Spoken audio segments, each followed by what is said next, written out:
protect you. We will make the whole planet flourish spiritually.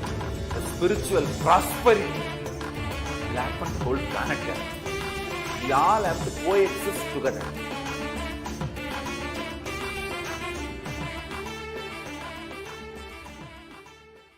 Just be alive for next 3 years. Don't die within next 3 years.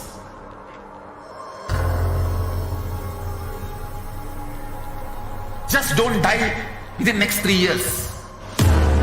Be alive. Somehow be alive. I'm working sincerely. I will reach you somehow. Somehow I will reach you. It's my commitment to humanity.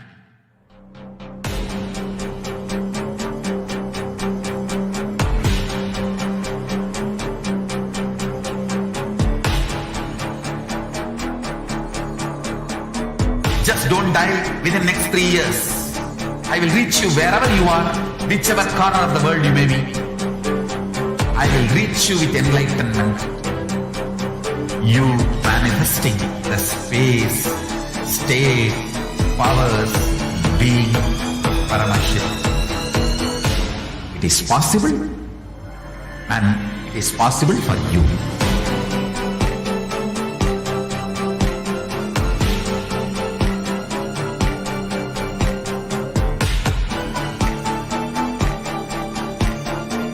Paramashivoham will reach you with enlightenment science. I know he is going to do the job. Just be alive for next 3 years. Nothing else.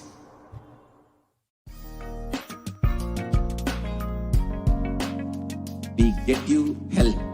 We get you ability to build beautiful relationships in your life.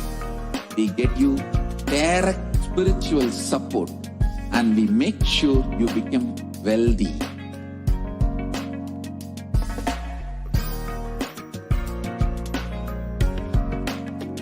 We won't stop giving you just good life. We will literally not stop till you live like and life. Manifesting the state of Paramashiva, space of Paramashiva, powers of Paramashiva, being of Paramashiva.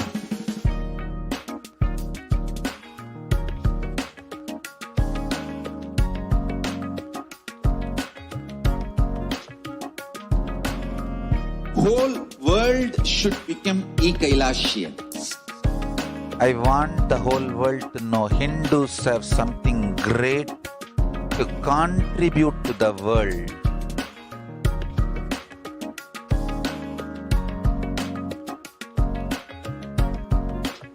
We have something great to contribute to the world.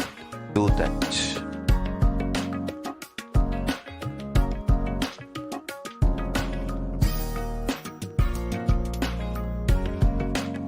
Kailasa is proper customized spiritual service helping you to identify your root patterns of suffering. We have perfected the science of helping every individual from every cultural, religious, nationality background.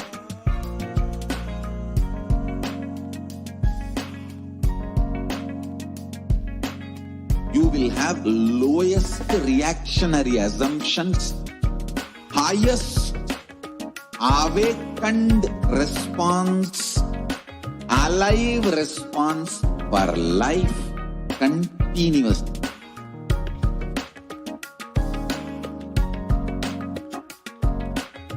Kailasa is enlightenment ecosystem, literally enlightenment itself in your own home, wherever you are. Proper customized. Nithyanandam Paramasukadam Kevalam Jnanamurtim Tvandvatitam Gagana Sadrisham Tatvamasya Dilaksham ekam nityam vimalam achalam sarvadi sakshibhutam bhavatitam triguna-rahitam sadgurum tam namami. Nithyanandam, I offer my humble obeisance, my humble pranam at the divine lotus feet of the Supreme Pontiff of Hinduism, Jagadguru Mahasannidhanam, His Divine Holiness, Bhagavan Nithyananda Paramashivam. And I welcome all of the viewers who are joining in right now with us across the world in so many different countries. I welcome all of you who are joining in Kailasa TV and Nithyananda TV, and who are joining in Facebook, YouTube, and Twitter, in Instagram, and joining us in all over the world in the various devalayas and annalayas and the various goshalas, gurukuls, everywhere across the world, in all the de facto spiritual embassies of Kailasa.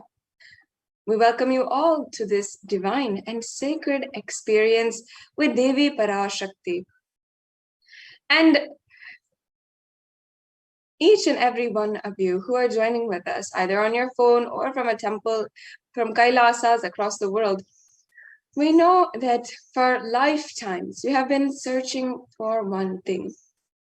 You have been sincerely seeking for something in your life to fulfill you beyond what you are even cognizing as reality, even understanding, something that will cease and fulfill all your other desires, all your other longings. And that one thing is love. Whether it is wealth, health, or long-lasting relationships, or building a strong family, or building a strong community, whatever it is, we always search for the fulfillment of love inside of us, inside our very being. And while many of us might think that love is giving compliments, spending time with each other, or giving gifts, there might be many different languages of love that we are accepting nowadays, and we see as the ways that we fulfill love. But one thing is for sure, we do not understand love in its entirety. Love is a divine power. It is capable of transcending all other emotions and allowing you to experience higher oneness and higher experiences with the divine. It's capable of making you literally live eternal, making you immortal. It's capable of healing all of your chronic illnesses, which you have been suffering from for years.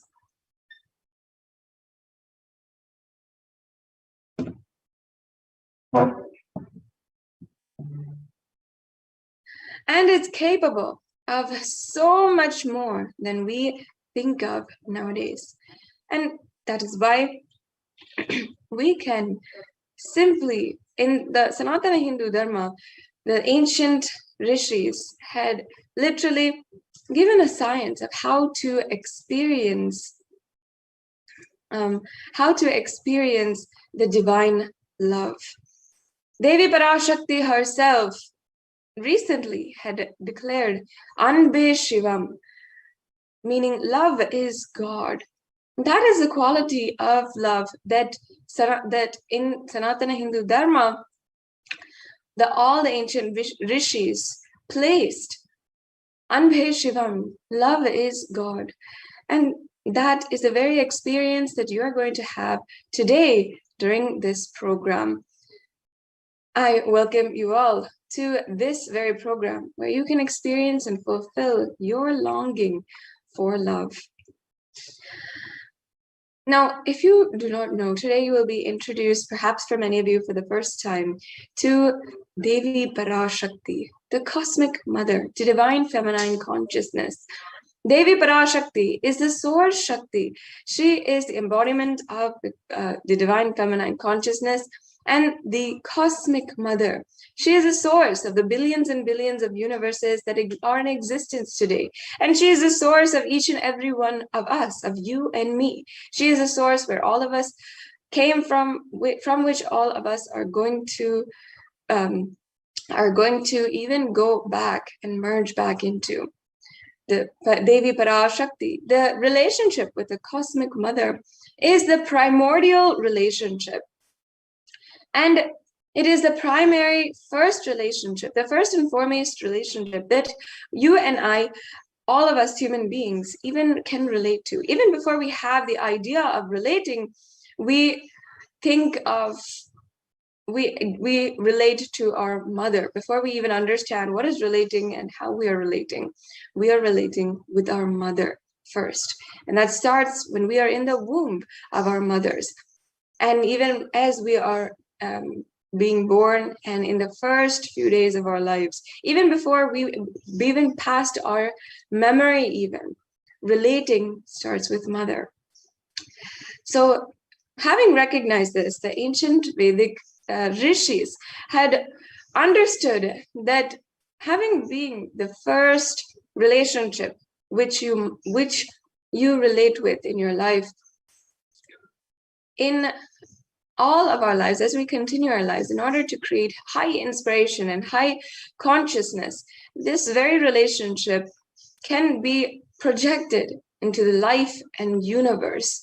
So you can heal your relationship with your mother and at the same time heal your relationship with the cosmic mother.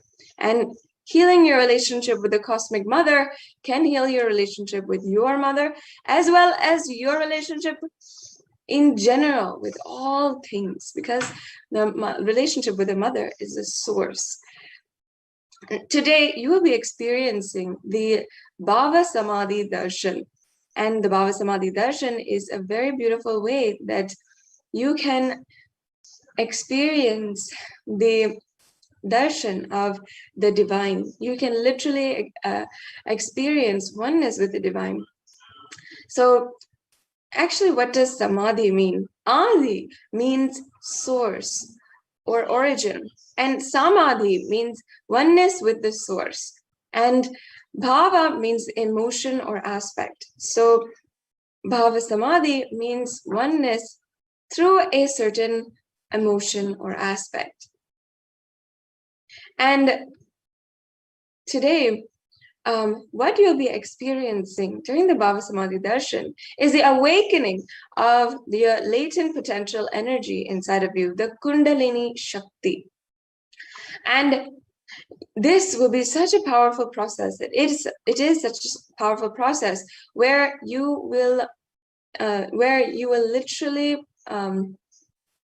be able to even reverse your age, heal chronic illnesses, and so much more. So you'll be able to literally live your life to the most potential just through this one program. And now let us be introduced to the very being who is making this available to us, this very program available to us, the Supreme Pontiff of Hinduism. The Supreme Pontiff of Hinduism is the incarnation of Paramashiva, who descended on planet Earth on the 2nd of January, 1978, and is the reviver of the ancient, enlightened Hindu civilizational nation of Kailasa. The Supreme Pontiff of Hinduism has revived the science of power manifestation, yoga, and temple-based lifestyle. And the Supreme Pontiff of Hinduism has revived the 14 ancient indigenous kingdoms. First, the Supreme Pontiff of Hinduism is ordained as the 233rd Guru Mahasannidhanam of the Tonde Mandalam Adinam, or the Kanchi Kailasa Sarvagna Peetham. The Supreme Pontiff of Hinduism is the incumbent emperor of the Surya Vamsa Surangi Samrajyam. As well, the Supreme Pontiff of Hinduism is the 293rd Guru Mahasannidhanam, or Jagat Guru Mahasannidhanam of the Kailashonata Shamala Peeta Sarvagna Peetham, the Madurai Adinam. And the Supreme Pontiff of Hinduism as well is the Mahamandaleshwar of the Mahanirvani Akada. The Supreme Pontiff of Hinduism is also the 1008th Guru Mahasannidhanam, or Mahamandaleshwar, of the Atal Akada. And the Supreme Pontiff of Hinduism as well is the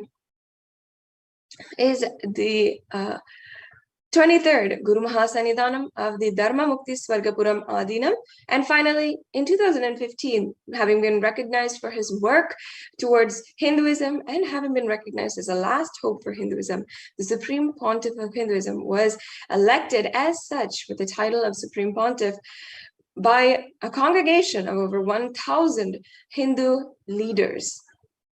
Yes, and the Supreme Pontiff of Hinduism has done countless number of activities, number of beautiful different contributions in order to enrich more than 1 billion people physically and digitally. And that includes been commenting on the various different scriptures Sanatana Hindu Dharma that Sanatana Hindu Dharma has, including the Bhagavad Gita, the Upanishad, the Brahma Sutras, the Jain Sutras, the Yoga Sutras, the Shiva Sutras, and countless more.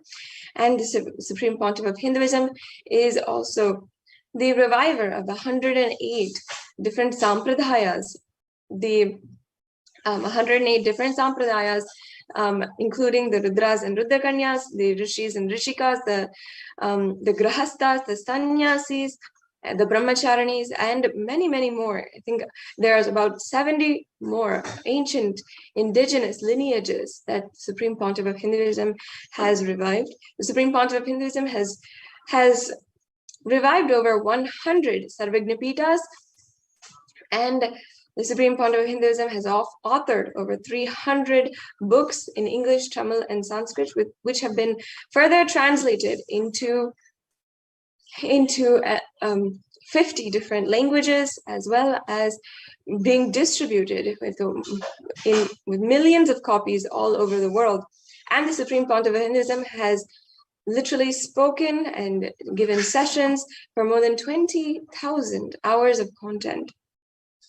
And this is just a mere glimpse into the amount of work the Supreme Pontiff of Hinduism has done over the last 2 decades. So now we'll be entering into the next segment of today's program, and we have joining with us Ma Yoga Prana and Ma Kaladara, who will be guiding each and every one of you into the exquisite experience of the extraordinary Shaktis. So now I welcome all the Balasans to begin the next session in today's program.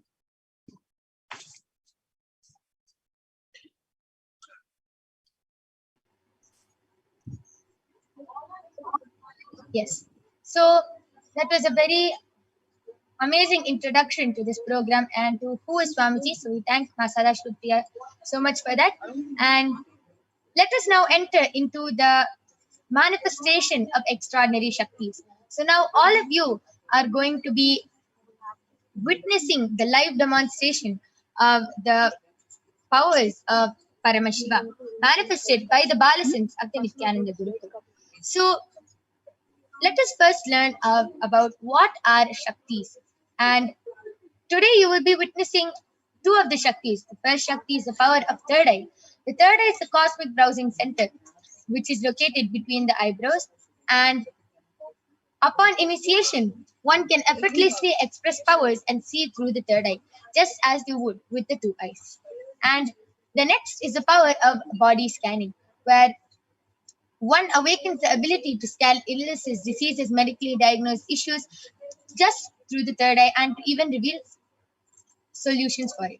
So in the Vedagamas, the source scriptures of Hinduism, Paramashiva reveals in elaborate detail that every human being is hardwired to be able to manifest the 463 plus extraordinary Shaktis, the divine powers.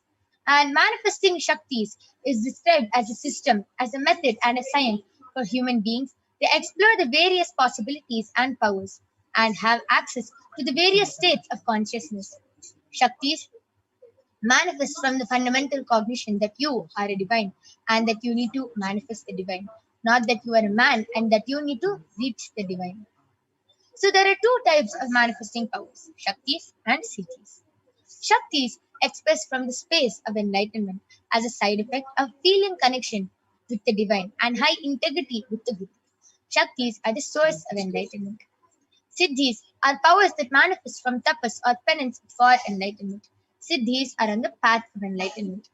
Shaktis manifest through ordinary human beings in an extraordinary way, just with initiation from the avatar, and Shaktis are permanent, whereas Siddhis are not permanent and they may divert you from enlightenment. So, who is the source of all these Shaktis? Who gives us all these Shaktis? Paramashiva. Paramashiva is the primordial divinity, the source of all these Shaktis. In Hinduism, the ultimate reality and cause, which is self-effulgent, Swayam Prakasha, all-pervading, unchanging beyond time, space, form, and causality.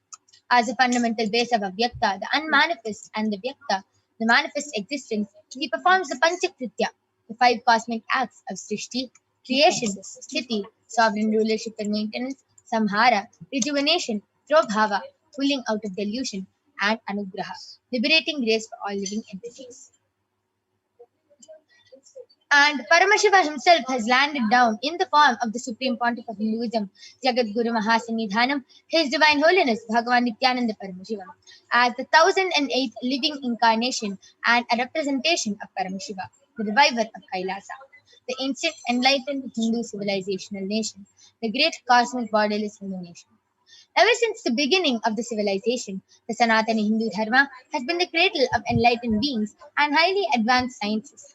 It was where the science of enlightenment and powers, Shaktis, was lived and taught as a lifestyle.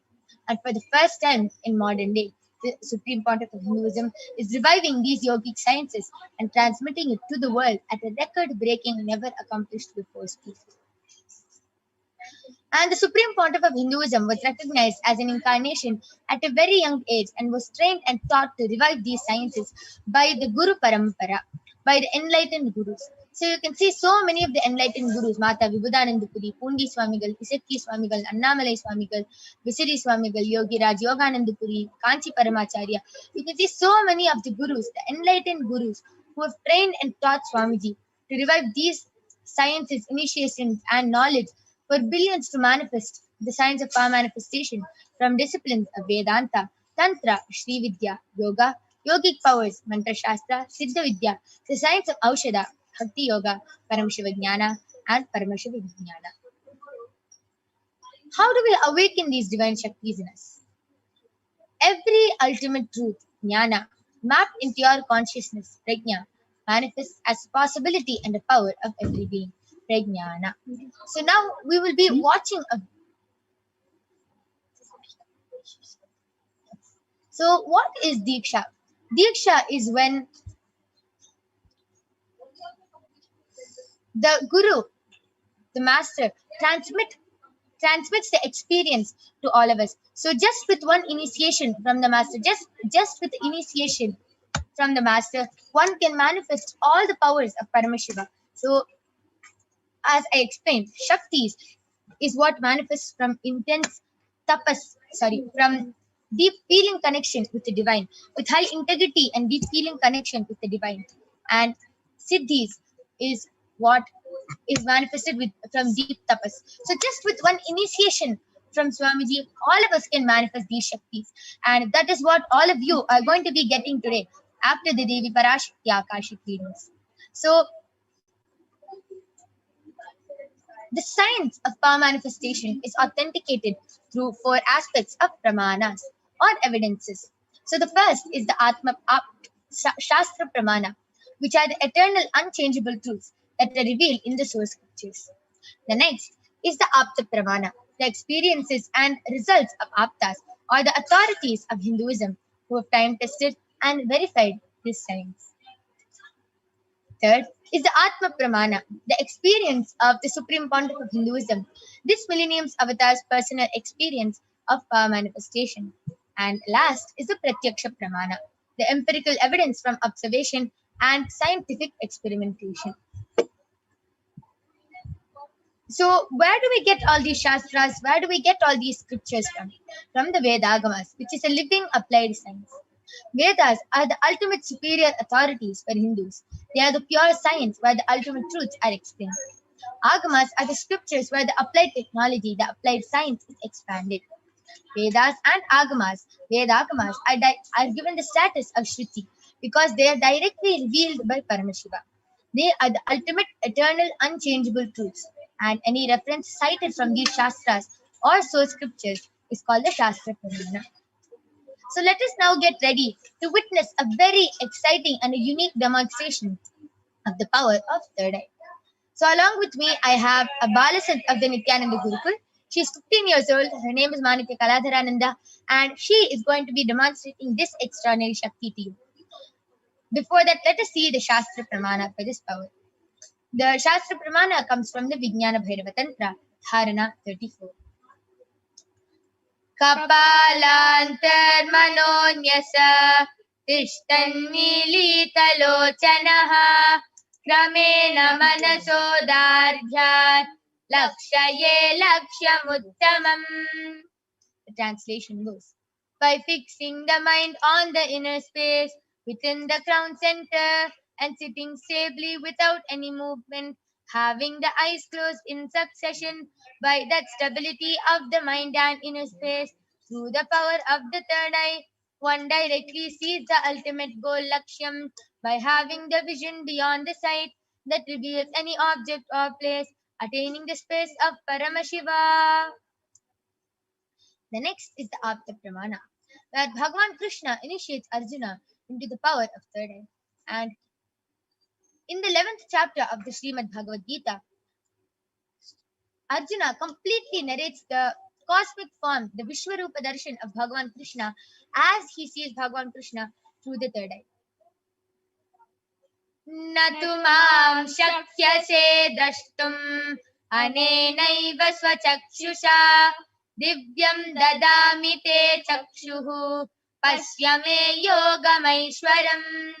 Bhagavan Krishna says to Arjuna, but you cannot see my cosmic form with these physical eyes of yours. Therefore I grant you the divine third eye vision. Behold my cosmic opulence. And next is the Atma Pramana, where Swamiji beautifully shares in his own words how he was able to manifest the power of third eye. Swamiji beautifully shares, and let us now listen to Swamiji's experience from Swamiji himself.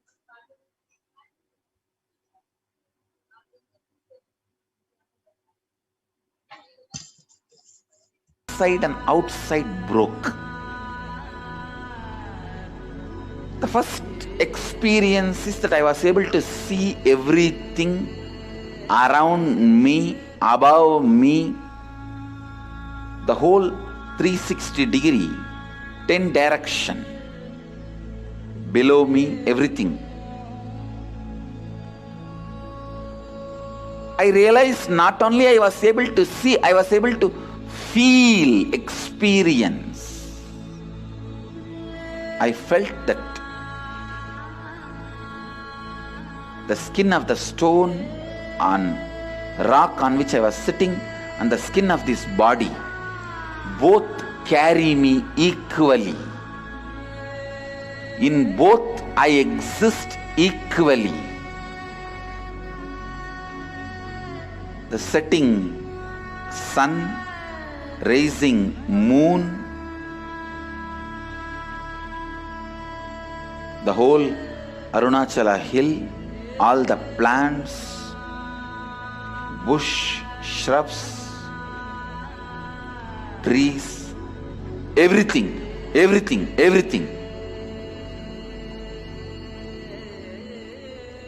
just became so alive. The idea, something is inside.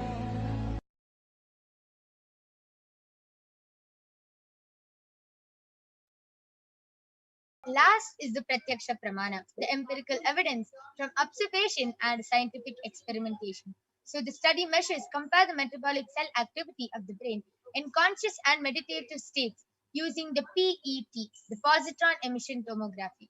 So when Swamiji is doing daily activities, high activity is measured in the brain where the third eye is located.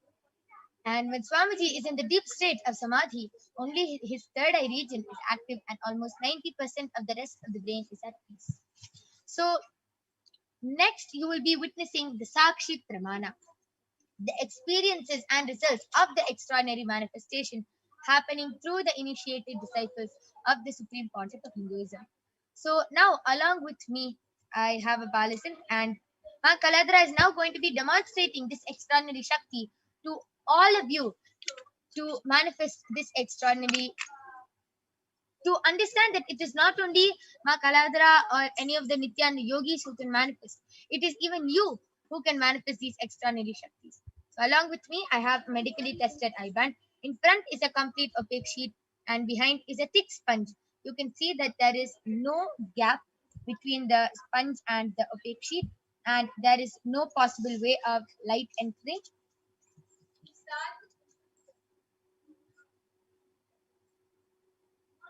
And there is a comfortable strap which can comfortably strap the eye band on Ma Kaladra's head. This is a medically tested eye band tested by one of the top 10 hospitals of India. It is actually used for people who have insomnia and who find it really hard to sleep with light. So it is completely medically and scientifically proven that even with the light, even with your eyes open inside this eye band, there is no possible way of light entry. So this is the eye band I'll be placing on Ma Kaladra's eyes now. So in front of all of you, I'm opening the eye band and placing it on her eyes.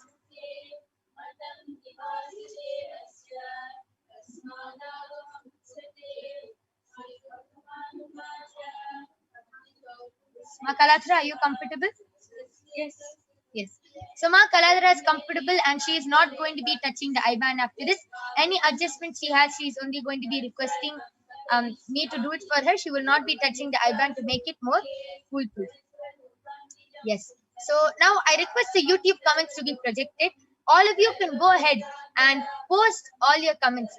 And while that is happening, Ma Kaladra, I request you to turn to your right, left, up, up, down.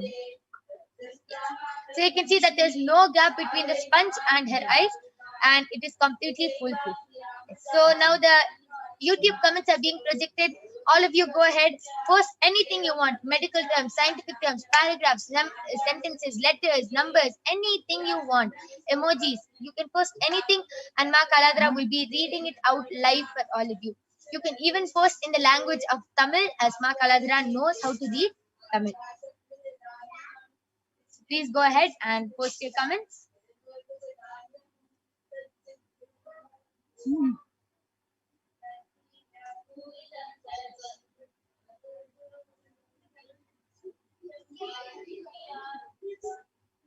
No comments.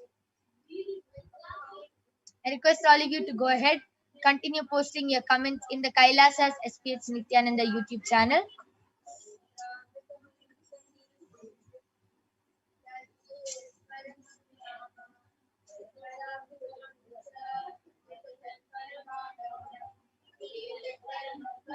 Yes, there is a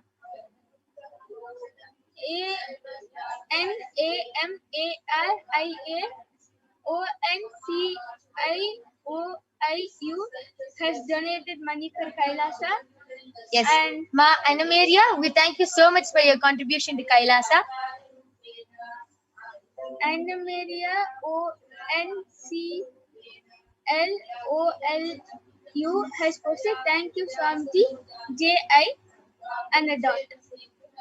And Mahesh has posted Nityananda Ma with a namaste emoji. Beautiful. How Ma Kaladra read that so fluently without any mistakes. And all of you know this is not something normal which any kid can do. She is a 15-year-old Balasan with just one touch of Swamiji. She is able to read with her eyes blindfolded. And it is a very extraordinary power. And after this, we'll be asking Ma Kaladra how she is able to manifest this power. How she is able to see with her eyes blindfolded. As this is not something which any normal kid can do. Yes. Social media manager 3 has posted Nityanandam all. Amazing. I encourage all of you, please continue posting your questions. Please ask anything you want. You can post anything and Ma Kaladra will be reading all your questions.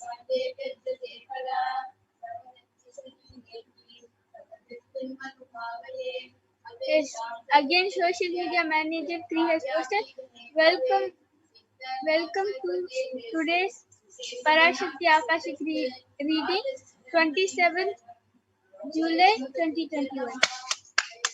Wow, beautiful. That was very fluent. I request all of you, please continue posting your comments. Post anything you want. Ma Kaladra will be reading them out live.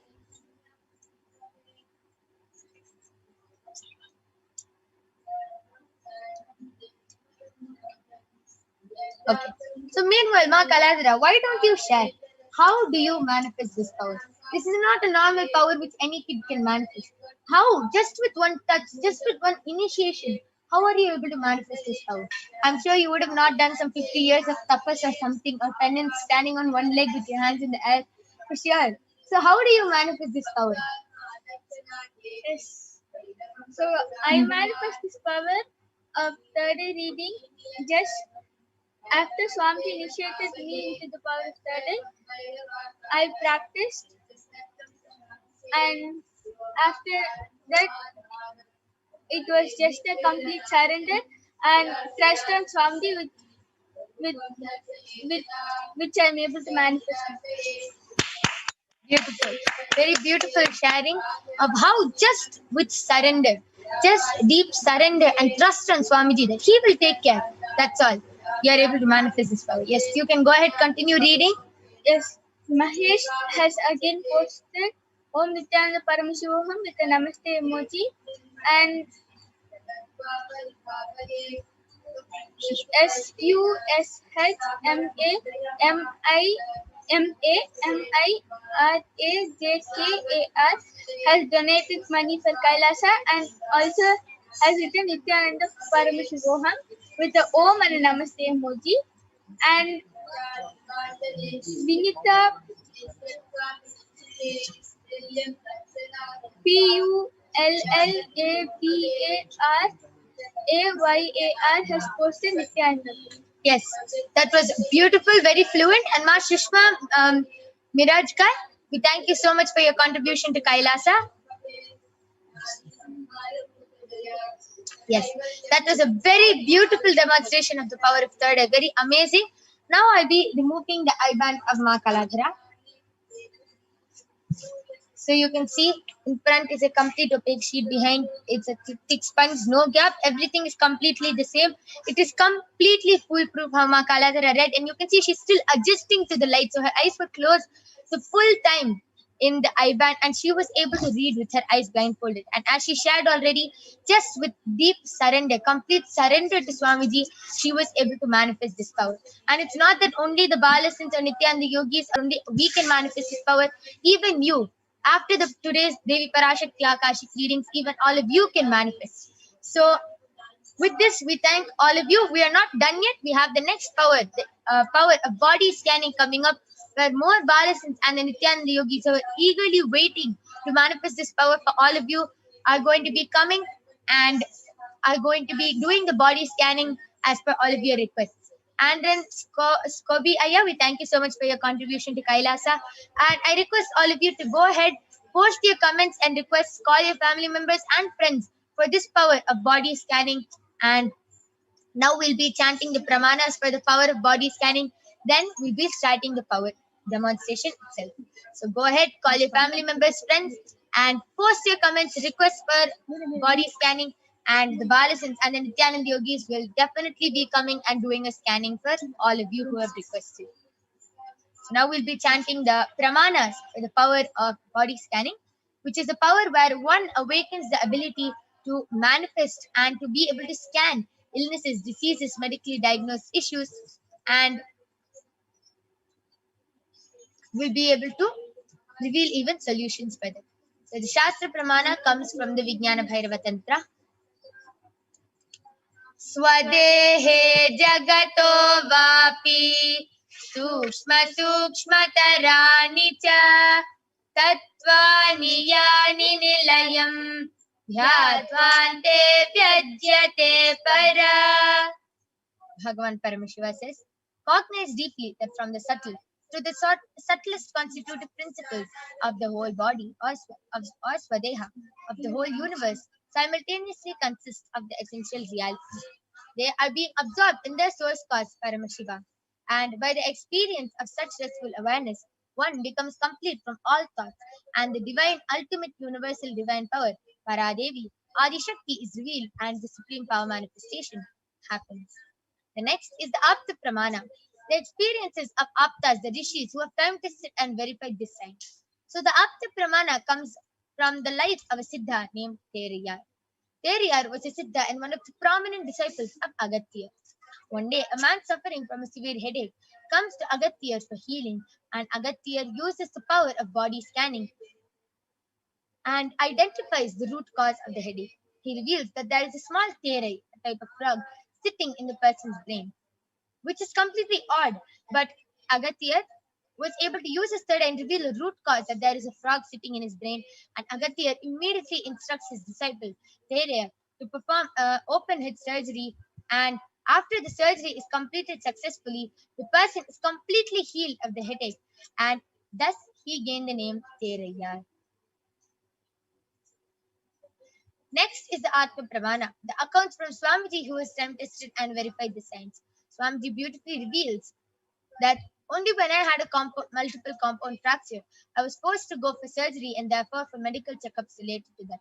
At that time, they detected heavy metal quantity in different organs of mine, and it was revealed that I had been poisoned without our knowledge. I immediately used diagnostic methods instead of medical facilities to study the body condition. And through the body scanning, I found out what the problems and imbalances had happened and where the balance had to be done. I used allopathy as a second opinion just to verify my findings. Last is the Sakshi Pramana. You can see how so many of the disciples of Swamiji, the Paramashivoham participants, were able to manifest the power of body scanning and have shared with all of us that they were able to manifest. And now you will be witnessing the live demonstration of the power of body scanning by the Balasans of the Nithyanandi Gurukul. So please stay tuned. We'll be back with the Balasans and the Nithyananda Yogis of Kailasa right after a short break.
be manifesting this extraordinary Shakti of body scanning for all of you.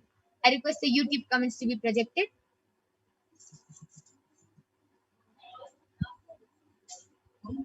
All of you go ahead, post your comments and requests in the Kailasa's HDH Nithyananda YouTube channel.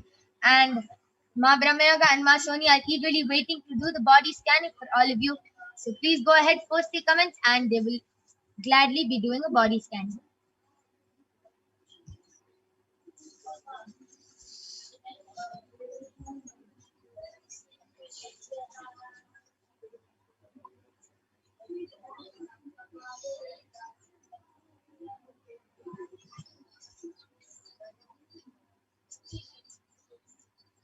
Okay. So till then, Ma Brahmayoga, Ma Soni, why don't both of you go ahead and share your experience of how you're able to manifest the power of body scanning? How do you see? Do you see it in colors, black and white, pictures, letters? How do you see it?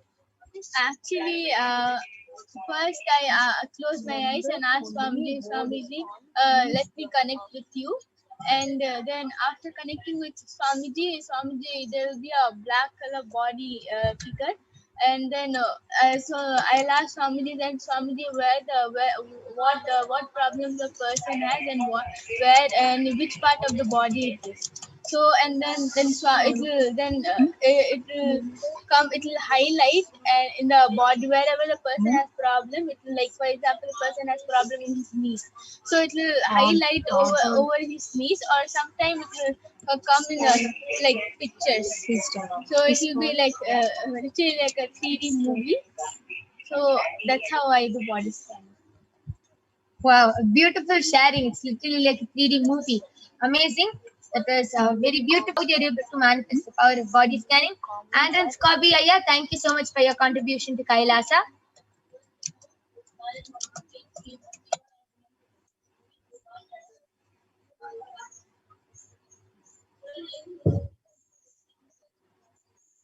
So, Ma Brahmayoga, why don't you go and share how you're able to manifest this power of third eye, of body scanning through your third eye?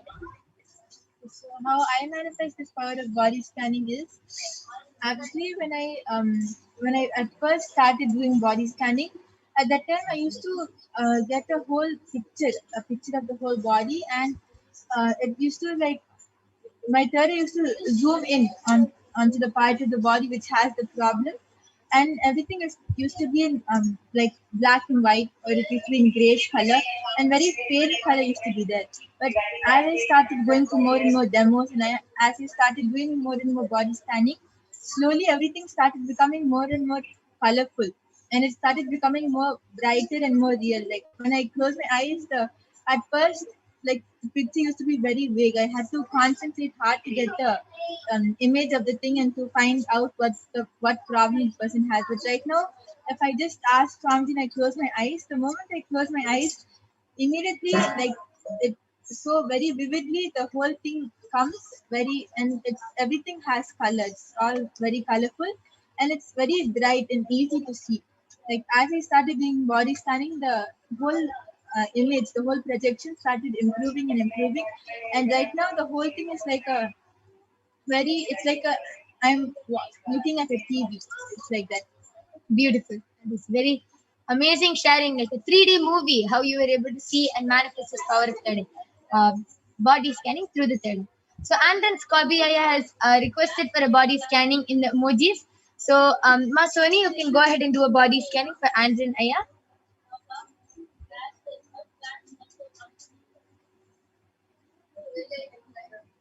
Anyone else who wants a body scanning, please go ahead and post.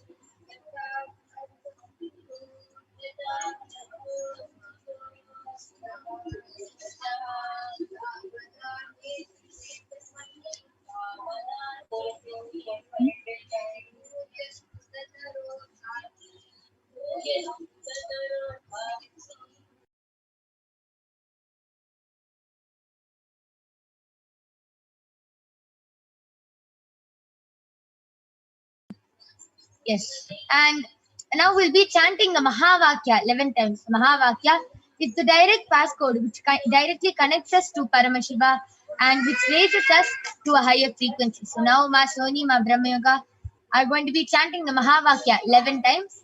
And Akash Anand Aya, thank you so much for your contribution to Kailasa.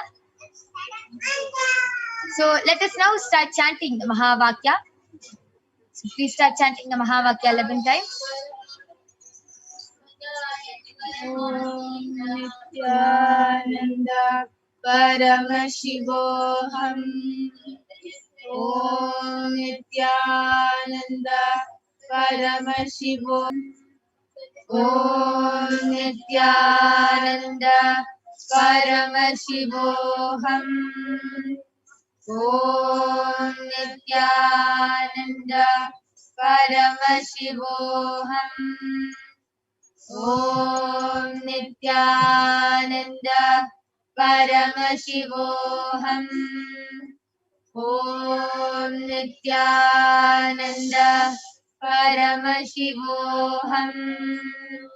Om Nithyananda Paramashivoham. Om Nithyananda Paramashivoham. Om Nithyananda Paramashivoham. Om Nithyananda Paramashivoham. Om Nithyananda Paramashivoham. Yes, Raj has requested for a scanning for his root pattern, Suma Brahma Yoga. You can go ahead and do the body scanning for Raj Aya. Nityanandam and Scooby Aya. Aya Paramashiva reveals that in your body there's a problem in your heart. Aya, the blood is not flowing properly in the heart veins. So Aya Paramashiva, and it's due to not having proper diet. So Paramashiva reveals that don't eat solid food. Go on a Nirahara Samyama for at least two months. Yes, so this is a body scanning for Andrew Aya. I request you to get back and follow the solution which Paramashiva has revealed to do Nirahara Samyama for 3 months. So please follow the solution and please get back for 2 months. All of you can go ahead and continue posting your comments and requests.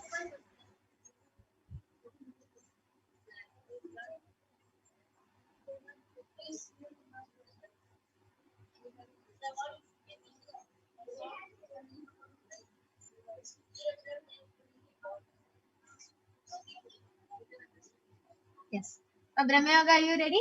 You can go ahead. Yes. So, Rajaya, Paramashiva revealed to me that you're starting to get cancer cells in your body. Like right now, it's just 1 or 2 which are there, but it's still starting, and that is happening because you are having a lot of you dislike yourself a lot. You don't like yourself, and because of that, you're starting to develop cancer cells. So what you should do is every day, the moment you should first start doing Guru Puja every day, and immediately after that you should sit and you should just do completion with yourself. Ask yourself, why do you not like yourself so much?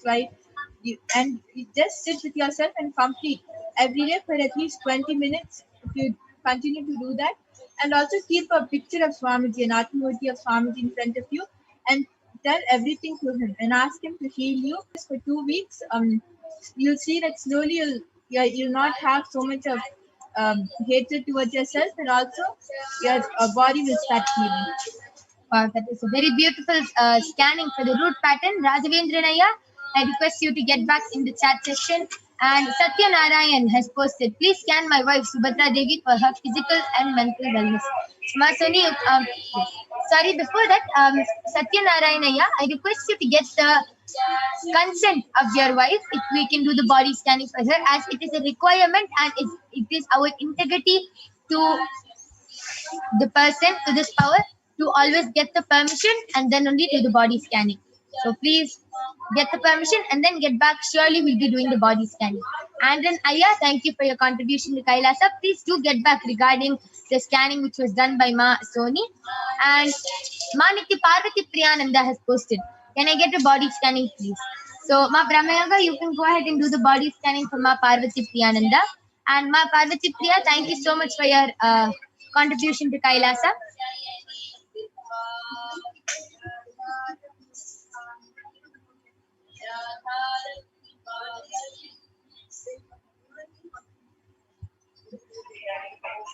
Okay, Satya Narayan has posted, I got her consent. Yes. Yes. So, Ma Soni, you can do the body scanning for Ma Subhadra Devi.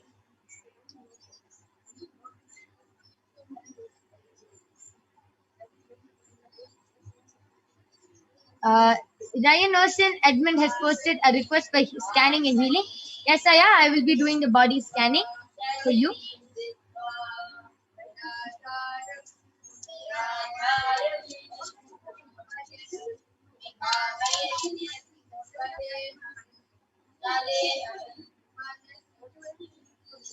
Yes. So, yes. Just before I reveal, Raghavendra Naya has gotten back telling, thank you very much. I'll start doing what Paramashiva has revealed as a solution. Yes, thank you, Aya, so much. Just follow the solution which Paramashiva has given authentically, and you will be completely healed. Yes, and Ryan and Aya, Paramashiva has revealed that actually you were very active. You were actually very active, but suddenly now you started becoming very lazy and you have started sitting a lot and eating a lot. So you have started growing a lot of unnecessary fat, which is not, since you used to be very active, your body is not adjusting to this. There's a lot of fat growing in your, unnecessary fat growing in your stomach. So you really have to do a lot of detoxing, Aya, and you just have to burn all that fat away. So please start doing intense workout, and every day take castor oil along with neem juice and haritaki, and just detox your body completely, Aya. You will be completely fine. And this pitta, the unnecessary fat in your body is what is causing any. I'm able to see that you also do feel irritated a lot. You get very agitated also. So this pitta is the reason why you are getting very agitated and irritated throughout your day, and you are not able to make proper decisions. You feel mentally disturbed. You are not able to make proper decisions. It is all because of this one. It is all because of the junk in your stomach, Aya. So please start doing the intense detoxing and workout, Aya, and you'll be completely healed. Raj, Aya, we thank you so much for your contribution to Kailasa. Yes. You can go ahead, Ma Brahma Yoga.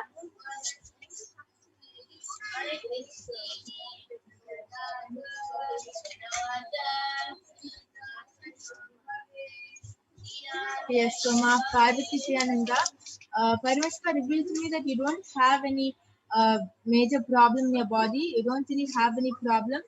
The only thing Paramashiva revealed is it will really help you if you start doing the Prathama Vijnashakrama, the Nithyananda Yoga every day in the morning at 4 o'clock during the Brahma Muhurta time. If you start doing this, the yoga every day, your body will really become more fit, and you'll be able to Parashakti revealed that you're having difficulty in understanding what Swami is saying in satsang. If you start doing yoga, Nityananda yoga every morning, you'll see that whatever Swami is saying in satsang will be really easy for you to understand. You'll start understanding what he's saying faster, and it will be much more easier for you. And Parashakti revealed that other than that, you don't have any problems. Yeah. Yes. So, Parvati Priya, I request you to get back whether you were able to relate with the scanning.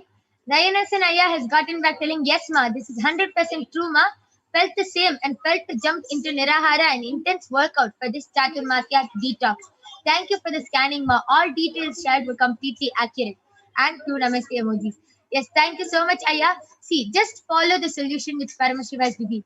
Anything which you are feeling and going through right now, is the root cause is because of this pitta in your stomach. So just do the complete detoxing, especially in this Chaturmasya time. It is the best time to detox and do the complete cleansing of your body, Aya. So just follow what Paramashiva revealed. You will be completely healed and you will feel more life positive. Yes, thank you so much for getting back, Aya. Nityanandam, I did the body scanning for Subhadra Devi, and Ma Paramashiva revealed that neither you are healthy physically nor mentally.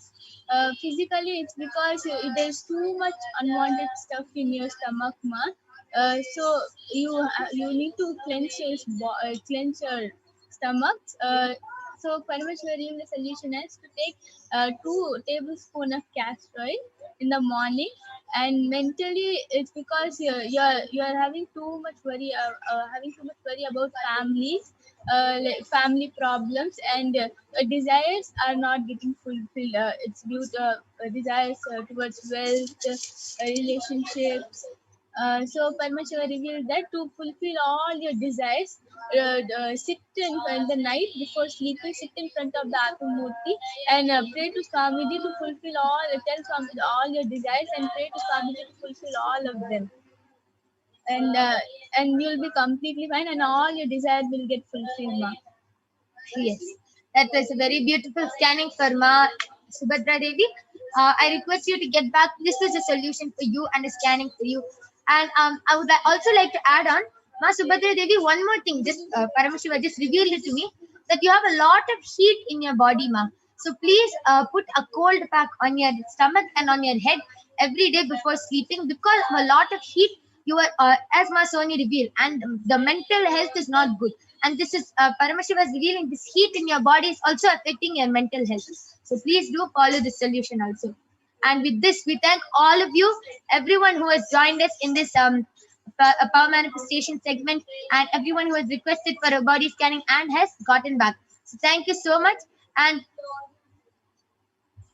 with this, we are going to conclude this power manifestation segment. There are upcoming segments where you will be learning about who is Devi Parashakti, what are the Akashic readings, and much, much more. So please stay tuned to the upcoming segments. And due to the interest of time, if you are not able to get a body scanning today, you can come back every day at 2 a.m. in the morning IST and 4 p.m. every day Indian Standard Time.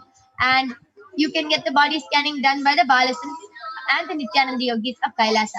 So with this, we thank all of you for joining us. Thank you, Nithyananda.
Nithyananda, everyone. Welcome back. So now we will be moving to the next segment where we will be learning more about Devi Parashakti and the divine feminine consciousness. So we will be first looking into the Dhyana Shloka of Devi Parashakti, which comes from the Lalita Sahasranamam.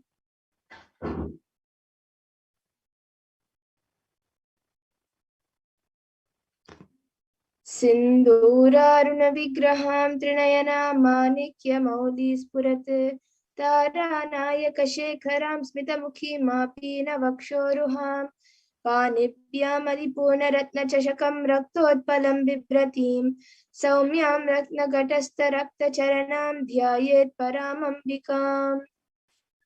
And this verse says, the Divine Mother is to be meditated upon as shining in a vermilion red body with a triple eye, sporting a crown of rubies studded with crescent moon, a face all smiles, a splendid bust, one hand holding a jewel cup brimming with mead, and the other twirling a red lotus. And then another verse, which also comes from the Lalita Sahasranamam, which describes Devi Parashakti.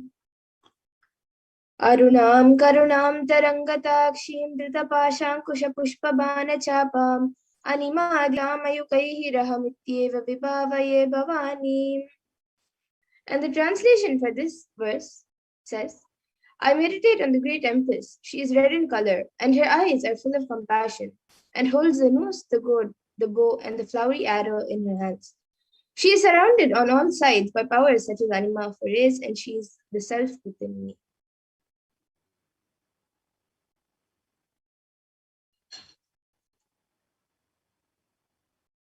And Devi Parashakti is the ultimate pure feminine consciousness.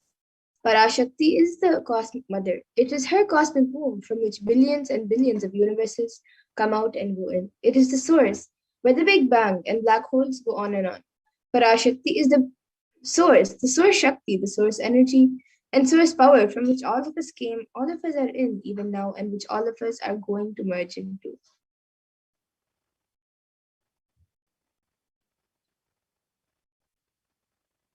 And out of her extreme love and compassion, Parashakti herself is manifesting through the embodied form as the Nijavatara of the Supreme Point of Hinduism, Jagat Guru Mahasanidanam, His Divine Holiness, Bhagavan Nithyananda Paramashivam, gracing us, answering all our questions, attending to our prayers, giving boons, healing us, revealing our past, present, and future, and delivering profound spiritual truths, and ultimately giving us the experience of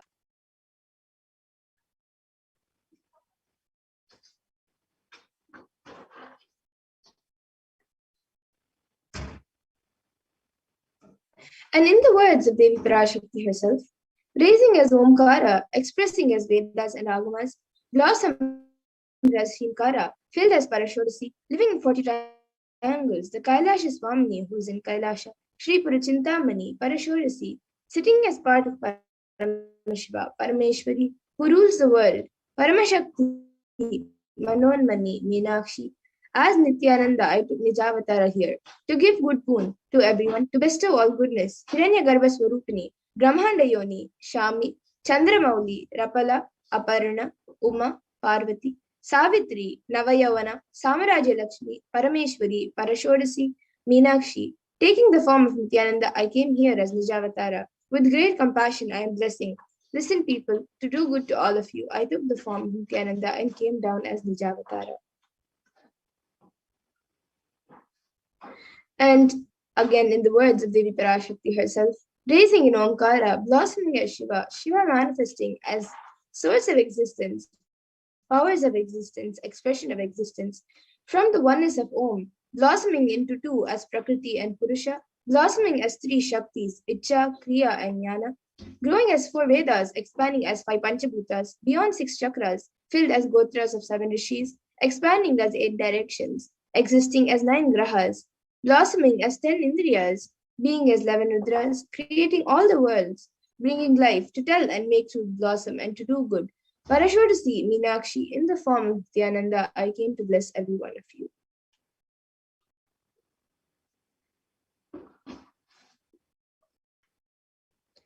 And now let's see how we can receive Devi Parashakti. So literally you are seeing Paramashiva and Parashakti at that moment when she is on your screen. So always receive her very traditionally. You can keep 2 betel leaves, 1 betel nut, 1 banana, and a coin in front of the screen as you watch Devi Parashakti. And for those of you who do not know, the coin is actually considered the traditional dakshina in the Hindu tradition. It can be the lowest value in India. It can even be just a paise and even be just a cent. Swamiji says, I am not trying to monetize. Keep even 1 cent, it is okay. So for 100 days, if you have darshan, it will add up to $1. In India, even 1 paise is okay. And after that, you can offer, after you offer that to Devi, and after the darshan is over, you can do namaskar and eat the banana, betel leaf, and betel nut as prasadam immediately. And the coins which you collect, you can send it to the LA temple. And some of you might be wondering how this betel nut and betel leaf work and how does it benefit you. This betel leaf and betel nut may look too small, but in a few days, all of you will see how much it adds to your sentiment that really she is there. You will not take the Devi Darshan for granted. Rituals will break your monotonous unconscious mentality and lifestyle and remind you and raise you to the powerful cognition. It will break your unconscious behavior. And now all of you can also see how you can set up your tambulam. You can set up the 2 betel leaves, 1 banana and 1 betel nut and the coin in a plate and keep it in front of the screen. These few items are the basic items kept as part of the tambulam. But if you would like, you can also add the coconut, red bangles, flowers, fresh flowers, and kumkum as an addition if you would like. But these 4 items are the main basic items kept in a tambulam. So you can arrange everything in a plate and place it in front of the screen as you have the darshan of Devi Parashakti. And now with this, we come to the conclusion of this segment. And we will be moving on to the further segments where we will be learning more about Devi Parashakti and what she has revealed for humanity, for all of us. So we will be back after a short break. All of you can stay tuned. I mean by the word e-Kailasa. Listen intensely. Enlightenment ecosystem, literally enlightenment itself, in your own home, wherever you are. If you cannot come to Kailasa, it's okay. Kailasa can come to you. Kailasa coming to you is e-Kailasa.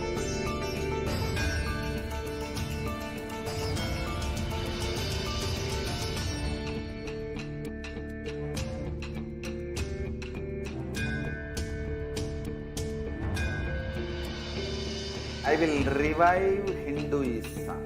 I am a Hindu revivalist, not by any revolution, but by evolution.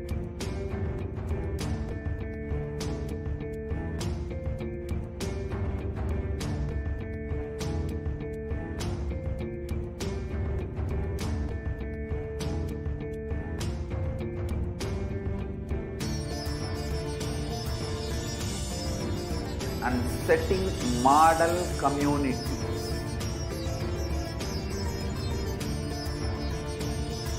Kailasas, enlightenment ecosystems, Sarvanya Pitas all over the world.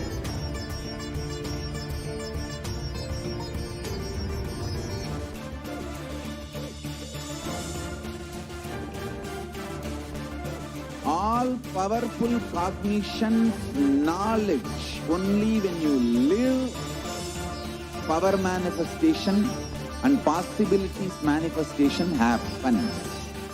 It's a fundamental truth.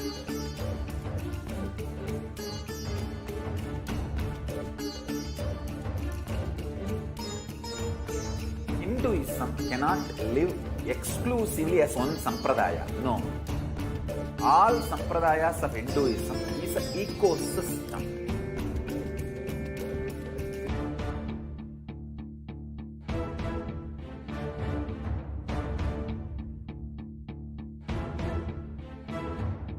So don't keep quiet thinking that if one sampradaya is attacked, only that sampradaya is going to be affected. All of us are ecosystem.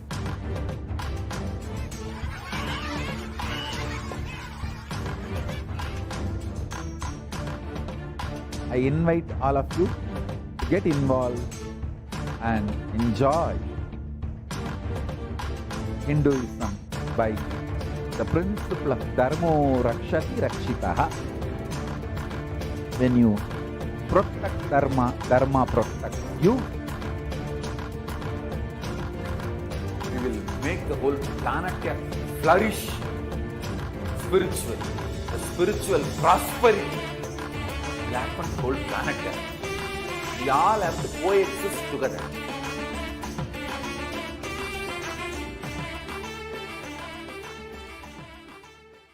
Just be alive for next 3 years. Don't die within next 3 years.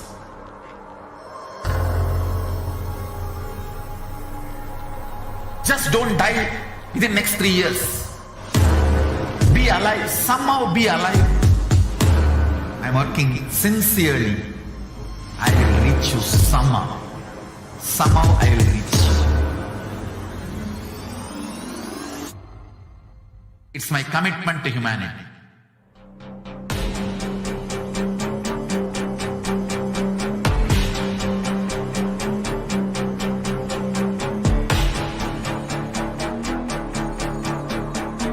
Just don't die within next 3 years. I will reach you wherever you are, whichever corner of the world you may be. I will reach you with enlightenment. You manifesting the space, state, powers, being Paramashivoham. It is possible, and it is possible for you.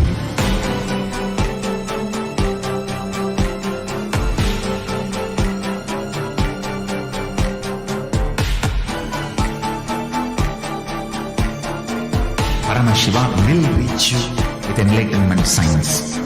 I know he is going to do the job. Just be alive for next 3 years. Nothing else.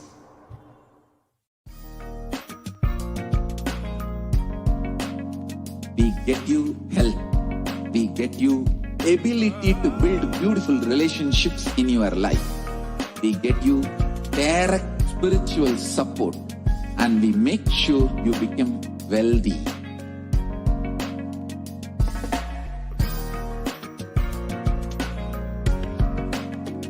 We won't stop giving you just good life. We will literally not stop till you live enlightened life. Manifesting the state of Paramashiva, space of Paramashiva, powers of Paramashiva, being of Paramashiva.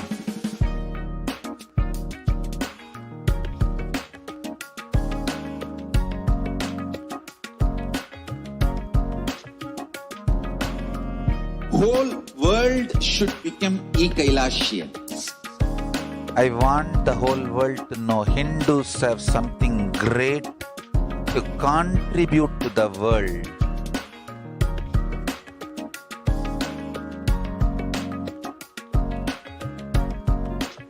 We have something great to contribute to the world. Let us do that.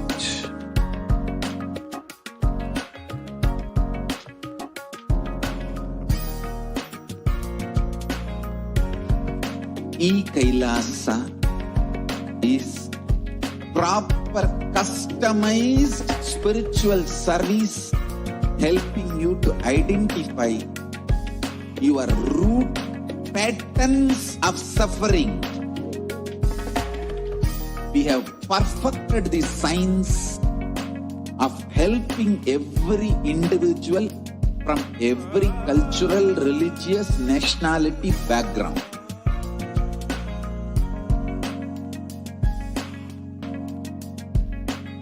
You will have lowest reactionary assumptions, highest awakened response, alive response for life continuously.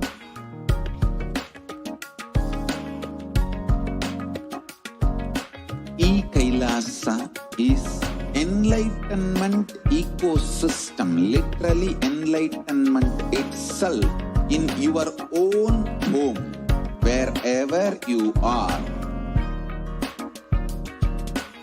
Proper customized spiritual service helping you to complete with your life negativity. Withdrawal from life. Nithyanandam, welcome back to your viewers. Now we will be entering into the next segment where we will be understanding some of Devi Parashakti's revelations made for humanity during this pandemic and how we can protect ourselves during this pandemic. So let us get started and listen to the first revelation made by Devi Parashakti on the 31st of May 2021 on the sacred secret of Hindu birth.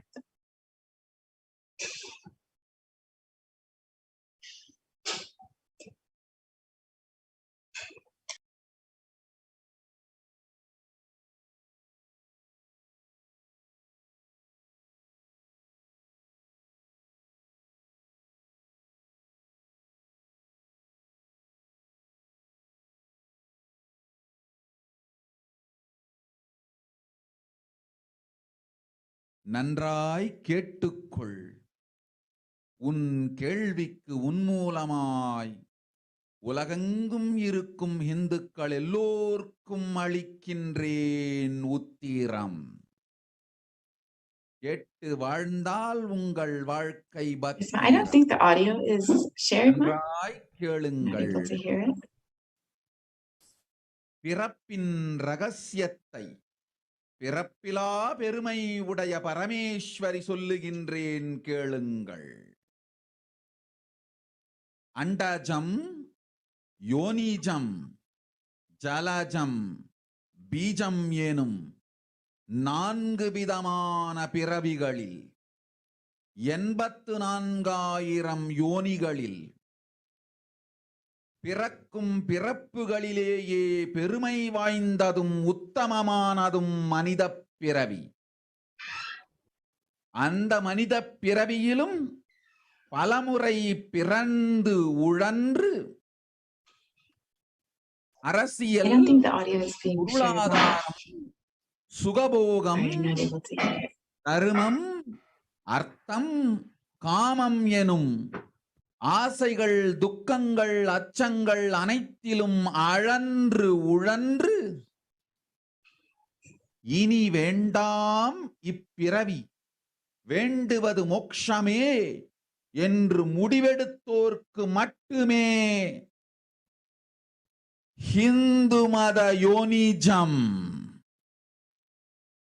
Hindu பெற்றோர்க்கு பிறந்திடும் சனாதன ஹிந்து தர்ம யோனிஜம், மனித பிறவி உத்தமம், சனாதன ஹிந்து தர்ம மனித பிறவி உத்தமோத்தமம். இந்த உத்தமோத்தம பிறவி எடுத்த எல்லோருக்கும் ஜீவன் முக்த விஞ்ஞானத்தையும் சனாதன தர்மத்தையும் காக்கின்ற கடமையும் உண்டு. அதனால் வருகின்ற நன்மையெல்லாம் அனுபவிக்கும் உரிமையும் உண்டு. இந்த கடமையை செய்வோம் என்று சத்தியம் செய்ததனால்தான் அந்த உரிமை அளிக்கப்பட்டது. பூமிக்கு வந்தபின் மனம் மயங்கி மதிமயங்கி சனாதன தர்மம் காக்க மறந்ததனால் மாயை அவர்கள் உயிரை பறிக்கின்றாள். நன்றாய் புரிந்து கொள்ளுங்கள். உயிரை கொடுத்தாலும் தர்மத்தை காப்போம் என்று உறுதி எடுத்தவர்க்கே சனாதன ஹிந்து தர்ம யோனிஜம் அளிக்கின்றேன் யான். உடல் பெற்ற பிறகு ஊழிப் பெருவலியால் ஆசை அச்சங்களை உதறவிடாது, உதறியும் விடாது சனாதன ஹிந்து தர்மம் காக்க மறந்தோரை உயிர் வாழத் தகுதியில்லாதவர் பட்டியலில் உடனடியாய் மாயை சேர்க்கின்றாள். அதனால் ராட்சசர்களும் அசுரர்களும் தானாகவே இவர்கள் உயிரை எடுக்கின்றார். நன்றாய் புரிந்து கொள்ளுங்கள். உயிரை கொடுத்தாலும் தர்மம் காப்போம் என்று நிற்பவர்க்கு நிலைத்திடும் வீரஸ்வர்க்கமும் கைலாச பதவியும், எக்காரணம் கொண்டும் தர்மம் காக்க மறந்த உத்தமோத்தம ஜனனமான சனாதன ஹிந்து ஜனனம் பெற்ற மக்களுக்கு இல்லை வேறு கதி. சனாதன ஹிந்து தர்ம மனித ஜனனம் உத்தமோத்தம மனித ஜனனம். உங்கள் உரிமை உலகில் அதிகம், உங்களுக்கு கடமையும் உலகில் பெரிது. தர்மம் காத்தாலே கடமை, தர்மம் காக்காதார்க்கு உயிர் வாழும் உரிமை இல்லை.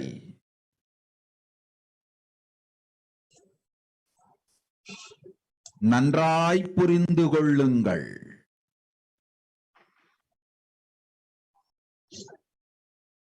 உத்தமோத்தம பிறவியான சனாதன ஹிந்து தர்ம பிறவி எடுத்த எல்லோரும் புரிந்து கொள்ளுங்கள். உங்கள் வாழ்வின் முதற்கடமை தர்மம் காத்தல். தர்மம் காக்க தர்மம் உங்களை காக்கும். சனாதன ஹிந்து தர்மம் காக்க மறந்திட்டால் வாழும் உரிமையை நீங்கள் இழந்து விடுகின்றீர்கள்.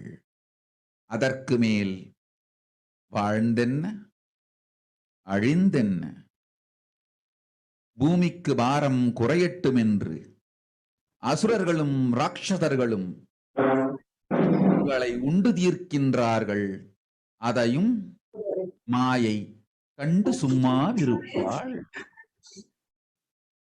பிரபஞ்ச ரகசியத்தை, பிறவியின் ரகசியத்தை உலகிற்கெல்லாம் உத்தரமாய் சொல்லிவிட்டேன்.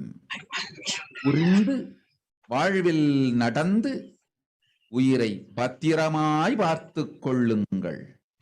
அன்னை சொல்லும் அருள் சத்தியம் இது. ஓம் ஓம் ஓம்.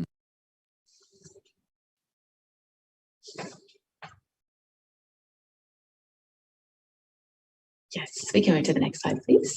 கேட்டுக்கொள்.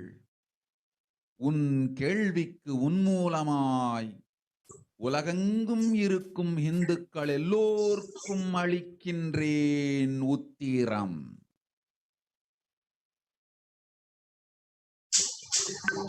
So let us understand Devi Parashakti's revelations and what the translation into English is. We can move to the next slide. Yes. Listen. Andajam, Yonijam, Jalajam, Bijam, like this in 4 types of births in 8,400,000 yonis, and all these births, the most greatest birth of them all is human birth. Even in that human birth, being born and toiled many times, after getting burnt and toiled in politics and finance, in luxuries, in dharma, artha, kama, and those who decide of not wanting this birth, wanting only moksha, only those will have Hindu dharma yonijam, the Sanatana Hindu dharma yonijam of being born to Hindu parents. Human birth is uttamam, the best. Sanatana Hindu dharma, human birth, is uttamottamam, the best of the best. Everyone who took this uttamottama birth has the responsibility of protecting the science of living enlightenment in Sanatana dharma. And also they have the right of experiencing its benefits.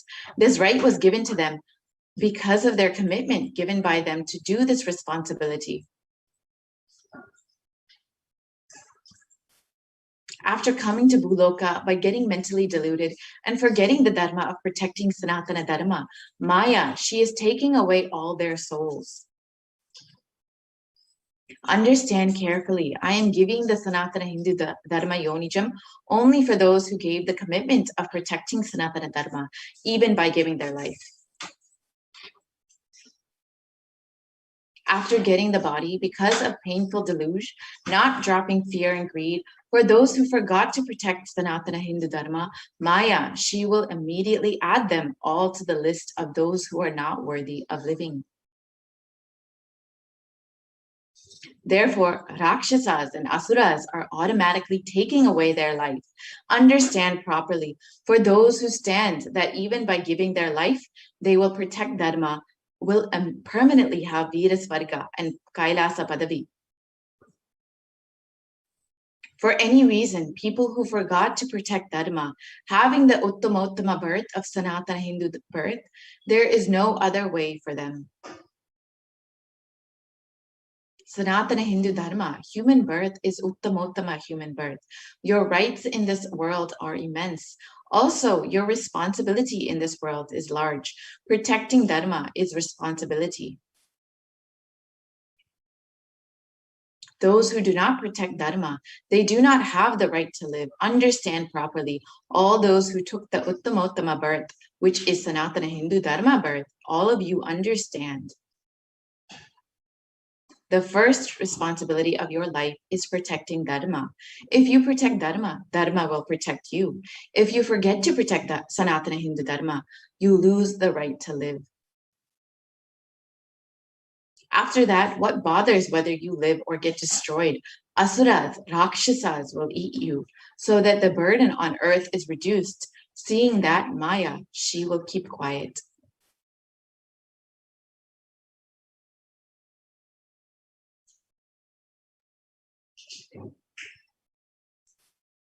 So let us now understand what is the responsibility of Hindus.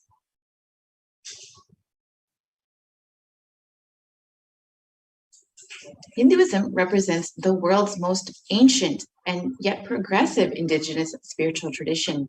It is an open framework model of civilization that stands for global peace, vegetarianism, nonviolence, yoga, worship of nature, temple-based living, manifesting spiritual powers, and inherent divinity of every being.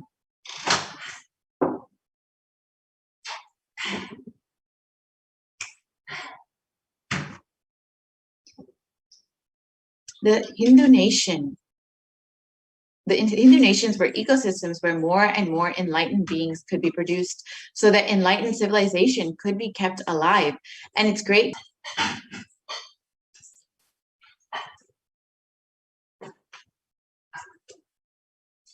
So let us look at the reference of Hindu nations from the Hindu scriptures.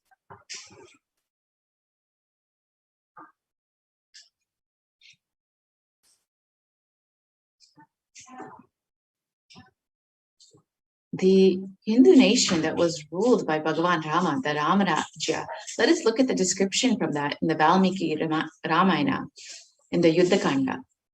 It describes that there were no widows to lament, nor were there any danger from wild animals, nor any fear born of diseases. The world was bereft of thieves and robberies.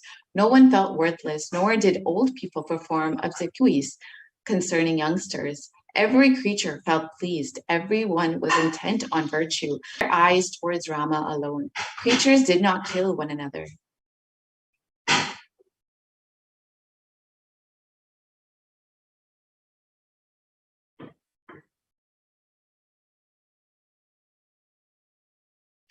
And people survived for thousands of years with thousands of progeny, all free of illness and grief. The trees that there were bearing flowers and fruits regularly without any injury by pests and insects. The clouds were raining in time, and the wind was delightful to the touch. Every caste was performing their own duties, satisfied with their own work and bereft of any greed. People were intent on virtue and lived without telling lies. All the people were endowed with excellent characteristics.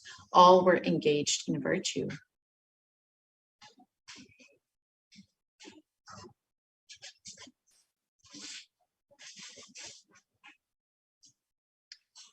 So you can see that the description of the Ramarajya, the ancient Hindu nations, was beautiful, and everyone was fulfilled. Here you can see the description of the Hastinapur kingdom ruled by Yudhishthira.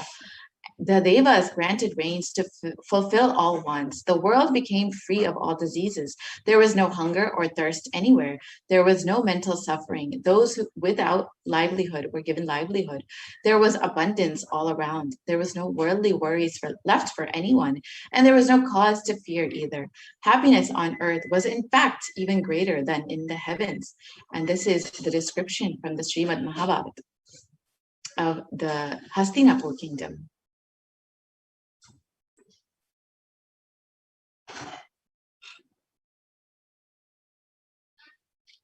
And the contribution of the Hindu nations was immense. The Hindu nations had and have so much to contribute to the world in every field, including enlightenment, health, medicine, art, science, technology, aviation, dance, and music, clothes and jewelry, social system, judicial system, political systems, and legal systems.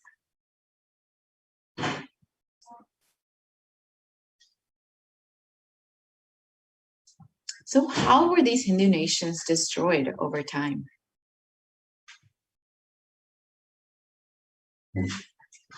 The phase one was the Islamic invasions from the 1800s to from 1800 AD to 1700 AD, which was the physical destruction of the Hindu civilization.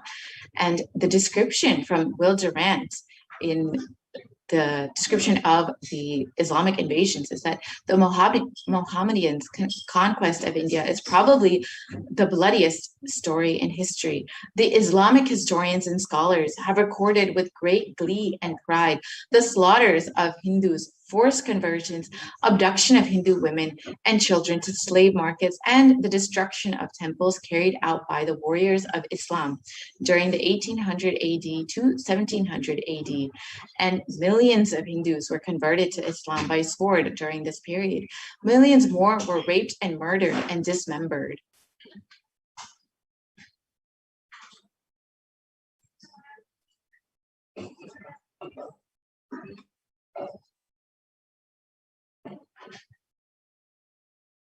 Hindus are like the mud. If silver is demanded from them, they must, with greatest humility, offer gold.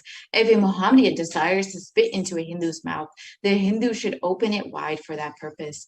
God created the Hindus to be slaves of the Mohammedans. The Prophet hath ordained that if the Hindus do not accept Islam, they should be imprisoned, tortured, and finally put to death, and their property confiscated. To keep the Hindus in abasement is especially a religious duty, because they are the most inveterate enemies of the Prophet. And this is the description of the law prescribed for Hindus during the Islamic rule. And here you can see the data of what happened during the Islamic invasions. Over 200 million Hindus were slaughtered by Muslim invaders, and over 100,000 temples were destroyed, and over 1 million deities and sculptures were destroyed during this period. And in the words of Kanhad De Prabhanda, the conquering armies burnt villages, devastated the land, plundered people's wealth, took Brahmins and children and women of all classes captive, flagged with thongs of rawhide, carried a moving prison with them, and converted the prisoners into obsequious Turks.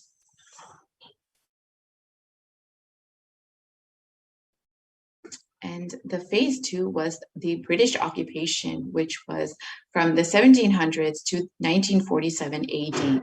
And this was the economic and psychological destruction of the Hindu civilization.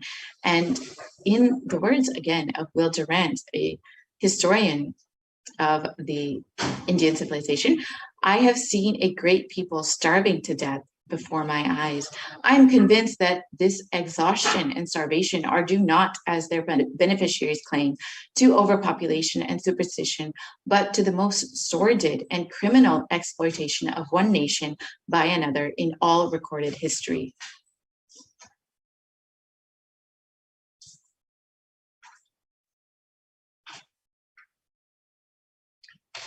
The British Empire used all possible means to destroy the Hindu civil and cultural institutions in order to delegitimize and demoralize the indigenous people of India so that they would become slaves to their own homeland.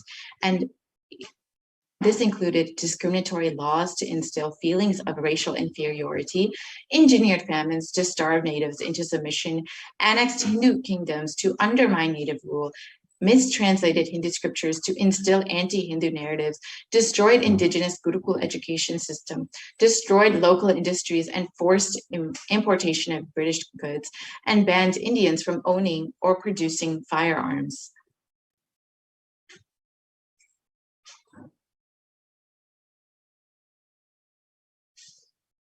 And during the British occupation, over $45 trillion were looted from India over the course of 200 years, and 45 million Hindus died due to famine and poverty imposed by the British policies and reprisal killings of 1857 mutiny, and over 680 native kingdoms were usurped by the British Raj. And the description from Shashi Tharoor, the Indian Parliament, was that the British came to one of the richest countries of the world. Over 200 years of exploitation, looting, and destruction reduced it to a poster child of third world poverty.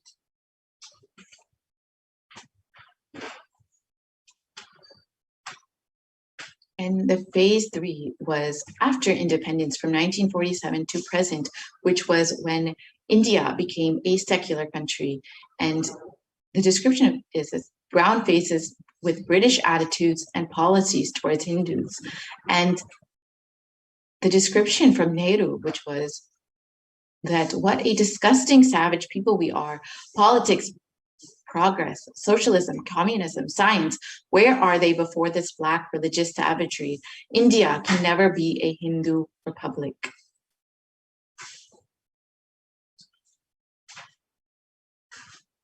And the first law minister and the principal architect of the Indian Constitution described that if Hindu Raj does become a fact, it will no doubt be the greatest calamity for this country. No matter what the Hindus say, Hinduism is a menace to liberty, equality, and fraternity.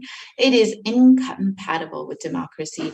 Hindu Raj must be prevented at any cost. And these are the descriptions from the first leaders of the independent India after colonization.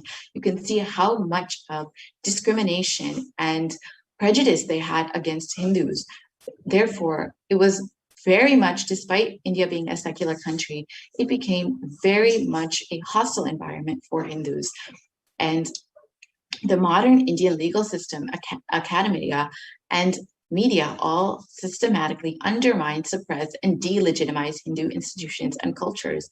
And India's constitution has established government control and taxation over Hindu temples, schools, and much more, while other religions are free from this interference. And Articles 27 to 30 of India's constitution discriminate against Hindus by giving special rights and benefits to non-Hindus. And this includes government benefits, scholarships, and much more. And Hindu kingdoms and self-governance was completely abolished during this time, and anti-superstition laws were passed to criminalize Hindu practices. And the mainstream Indian academics describe Hindus as sexist, racist, backwards, and oppressors.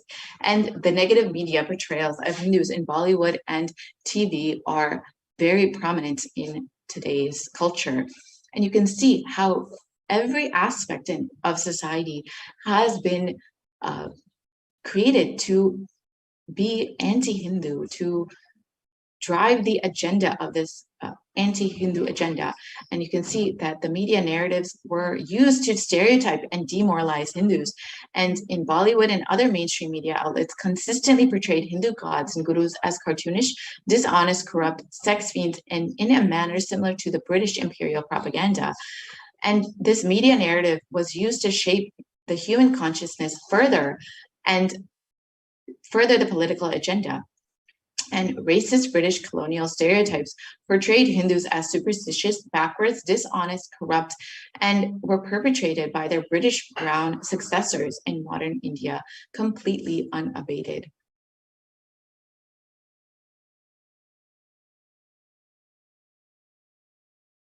So why do we need to revive the Hindu nation?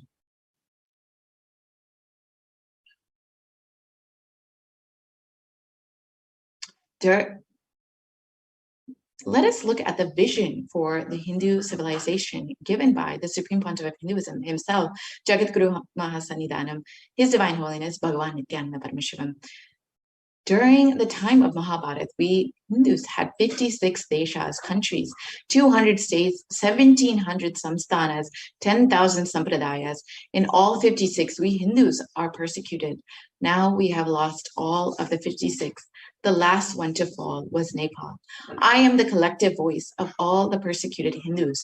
I will revive and rebuild a Hindu nation built on the Vedagamic principles as a refuge for all practicing and aspiring Hindus, a safe haven for all the persecuted Hindus.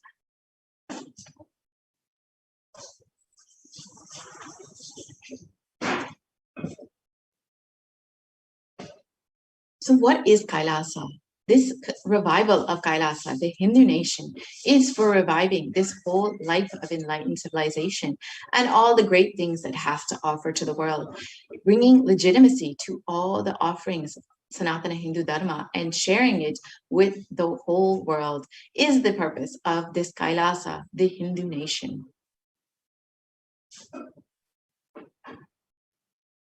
So let us understand the administration of Kailasa. Kailasa is revival of the cosmic constitution. Kailasa is the model nation of how enlightened civilization should be living and administered.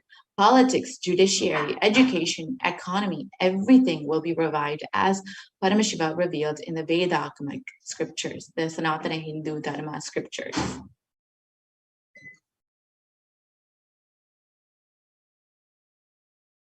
Being one of the most persecuted civilizations, Hinduism is on the brink of extinction, such that the next generation may know about Hinduism only through history books.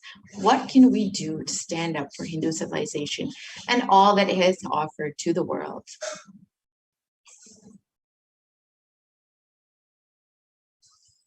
Today, Hinduism is a political orphan. The preservation and restoration of Hinduism's spiritual and cultural heritage is impossible without a national identity. Unfortunately, this is no longer, we do not have the 56 deshas that we once had. Only Kailasa is the only Hindu nation that we have. So let us reclaim our Hindu identity.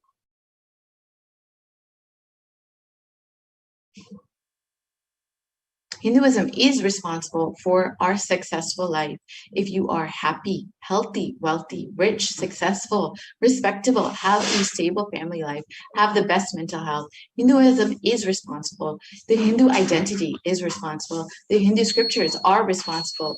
It is the Hindu scriptures which have given us the best mental setup, all the best things we Hindus have. The Hindu scriptures are responsible for our beautiful lives. Hindus are the richest and most successful ethnic group in the world. Hindu scriptures, Hindu lifestyle, our enlightened masters are responsible for this, Hindu thought currents that are responsible for this. And here you can see that Hindus are the most educated group in the US, according to a report published in the Hindustan Times.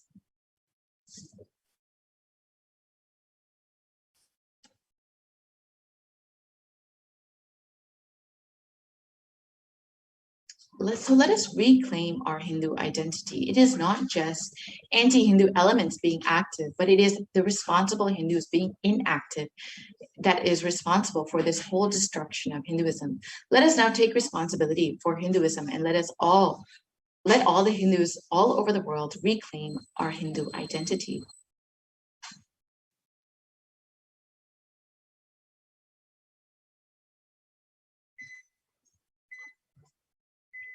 So let us understand what is our responsibility as Hindus. It is the responsibility of Hindus to revive the enlightened civilization again and again and give all the gifts of the enlightened civilization to humanity. The revival of the enlightened civilization, the Kailasa, the Hindu nation, is the survival need of the humanity.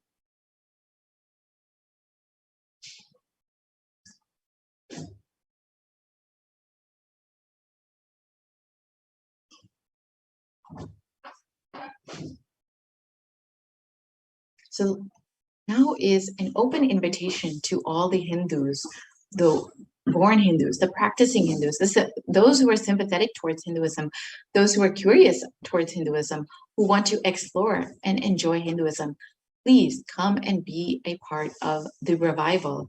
You can sign up to be an e-citizen of Kailasa at kailasa.org and avail all of the benefits that Hinduism has to offer to the world. And let us now listen to the Supreme Pontiff of Hinduism's own words of why Kailasa is needed, why the only Hindu nation is needed for humanity.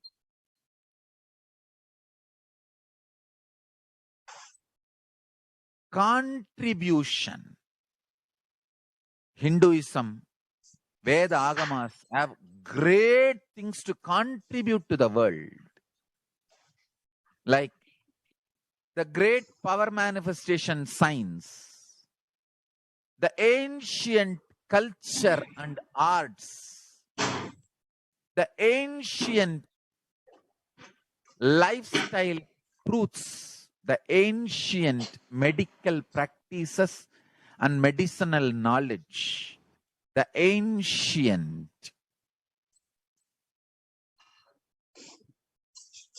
indigenous cultural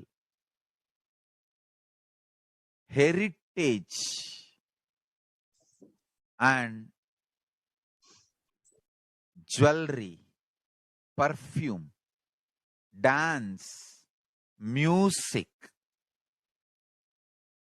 In every level, Hinduism has so much to contribute. Veda Agamic traditions have so much to contribute. To share all this with the world, to contribute to the world.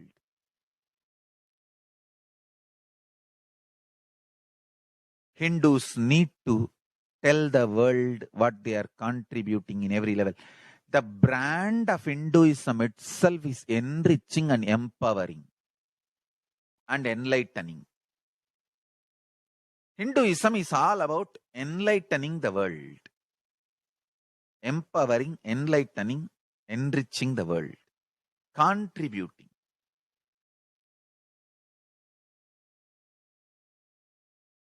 That is our spiritual life. That is our spiritual strength. That is our spiritual core principle.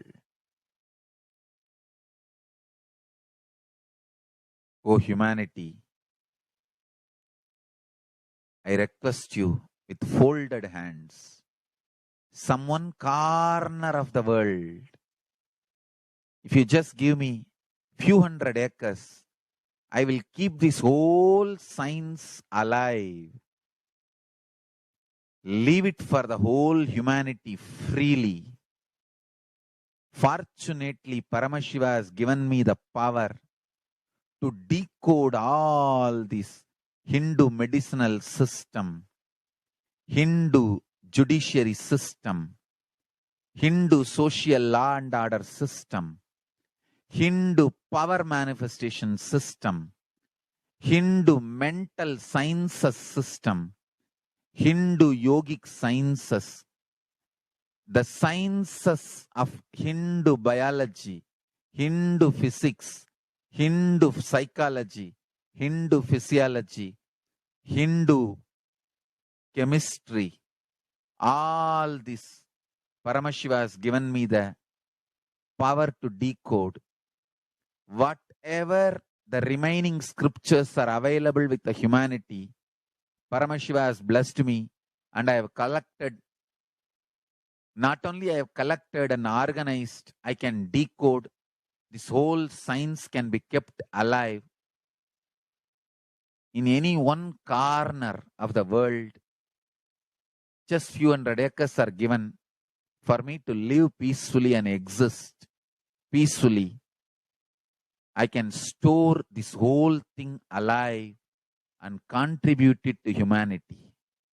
Humanity can become better and better and better. I can make the planet Earth so much better place to live. I am here to contribute, and I will continue to contribute as long as I am allowed to live. I will contribute. I have collected all the remaining available scriptures, maybe 2 crore books. 2 crore means 20 million, I think, books on Hindu physics, Hindu chemistry, Hindu biology, Hindu physiology, Hindu psychology, Hindu law and order, Hindu social system, the power manifestation sciences of Hinduism, yogic sciences of Hinduism. I have collected, and Paramashiva has given me the blessings and power to decode. I have decoded and continuing to decode them. If the humanity, somebody is kind enough to give me few hundred acres in one corner of the world and let me live peacefully, I can keep all these scriptures there and go on sharing with the world, revealing these whole sciences to the world, and go on contributing. I don't need anything other than 1 cup of curd rice every day. That's all. A cup of curd rice per day over. I can go on be giving this to the world. I can add to the world. I can make the world better place to live. That's all I have to say.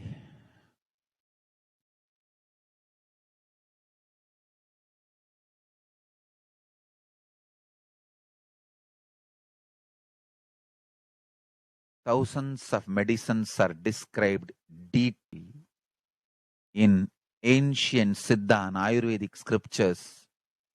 Paramashiva has given me the power to decode them, read them, and properly translate and map them to the modern day human language. And I am ready to work 20 hours a day. I just need few hundred acres where I can sit peacefully and keep this library, run a Gurukul where thousands of people can learn this and share it with the world. Understand?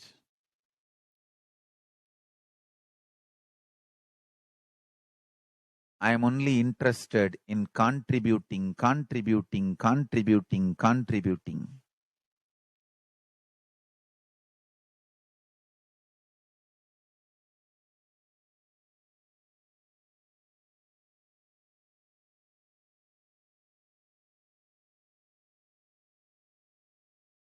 If we can decode all this great knowledge, whole world can prosper from this knowledge. Whole world can enjoy from this knowledge. If I prosper, I will only create a university. I will not create anything else. If the Hindus prosper, they will only create education institutions. Because Hinduism is all about giving, contributing. If I prosper, I'll create university, that's all. Kailasa is all about university to decode the ancient sciences and share with the world. Understand? Every day I am sitting and going on decoding, writing notes on my books and writing details on my books.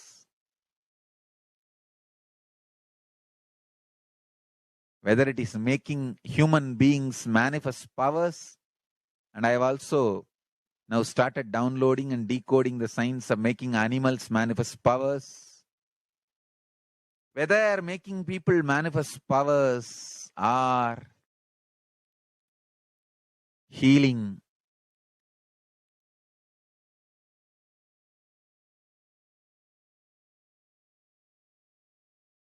in every level, life is all about contribution, contribution, contribution.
Yes. So now that we have understood from the Supreme Pontiff of Hinduism himself what is a need for our Hindu nation and why we need Kailasa, we will now be concluding this segment and be entering into the next segment where we will understand some of the offerings that we can make to Devi Parashakti and how we can connect with Devi Parashakti through these various offerings. We will be right back after a very short break.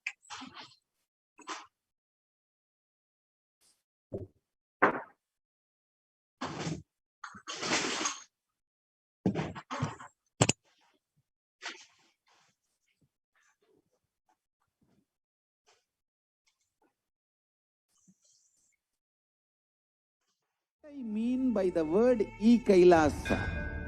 Listen intensely. Enlightenment ecosystem, literally enlightenment itself, in your own home, wherever you are. If you cannot come to Kailasa, it's okay. Kailasa can come to you. Kailasa coming to you is e-Kailasa.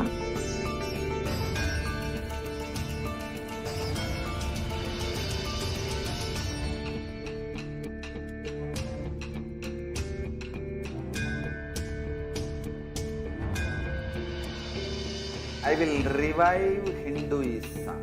I am a Hindu revivalist, not by any revolution, but by evolution.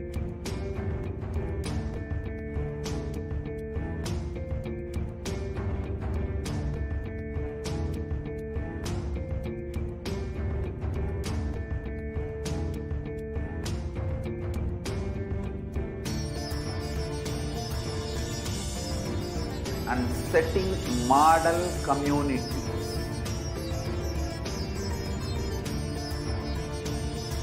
Kailasas, enlightenment ecosystems Sarvanya Peethas all over the world.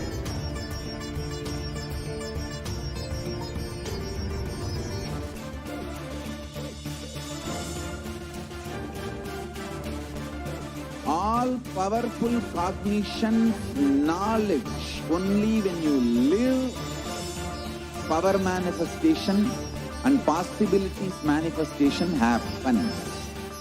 It's a fundamental truth.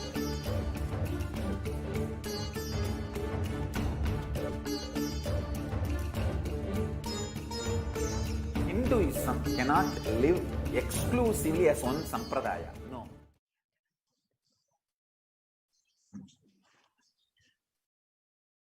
Nithyananda. Welcome back to all the viewers.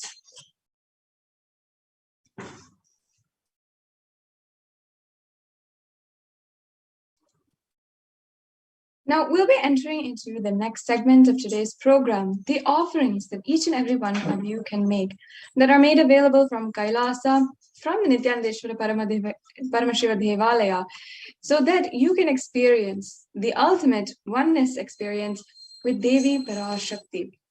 In the Hindu tradition, we often do these offerings for our birthdays, or different kinds of celebrations, our marriage anniversaries, or if a new baby is born, or if you are starting school for the first time, or if you are starting starting school for the first time, or if you're starting a new business endeavor, or anything like that. We often invite God into our lives. We offer our respect, our gratitude for having guided us, protected us, and ensured the most auspiciousness happens in our lives thus far, and we request their guidance further in our lives. And you can really see that an offering is the giving of a divine gift of pure love, devotion, and oneness, and it consists of two parts, giving and accepting. And only when the divine accepts what one offers, the offering becomes complete. Offering is not made out of any fear or greed. As I was saying, it is a beautiful tradition, custom, where we're literally living with God.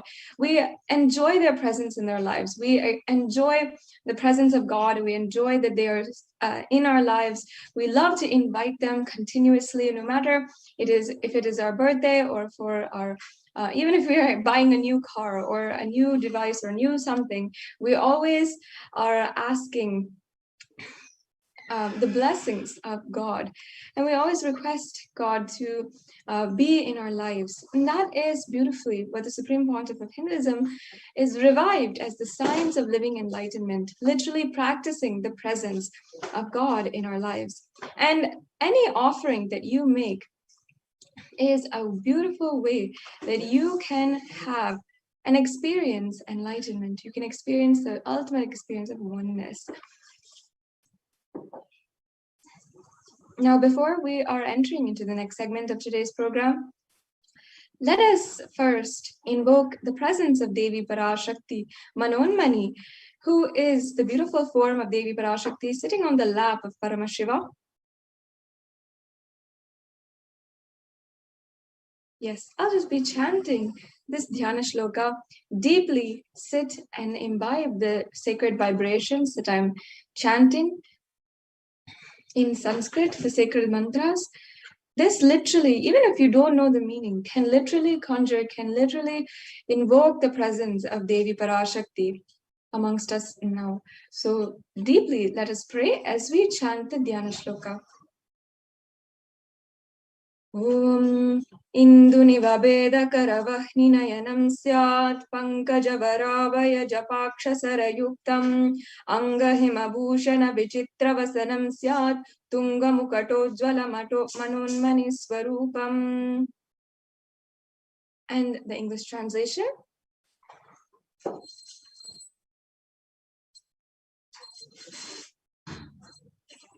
The English translation continues. Moonlight face holding the Vedas on hand, fire in hands, with lotus flower gracing and blessing, and one hand with the Japamala, beautifully decorated with jeweled ornaments and wonderful clothes and shining bright crown. Her name is Manonmani.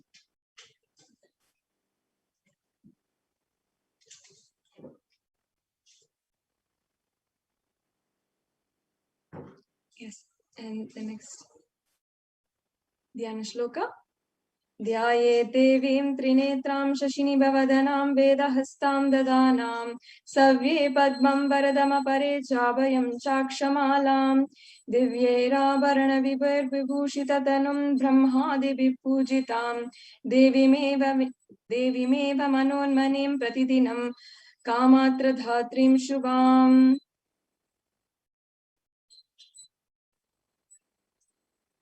And that English translation. I meditate on Devi with 3 eyes glowing like the moon and holding the Vedas, lotus embracing with blessing and gracing hands. She is wearing beautiful ornaments and she is worshipped by Brahma and other many gods and showers auspicious boons for all actions every day.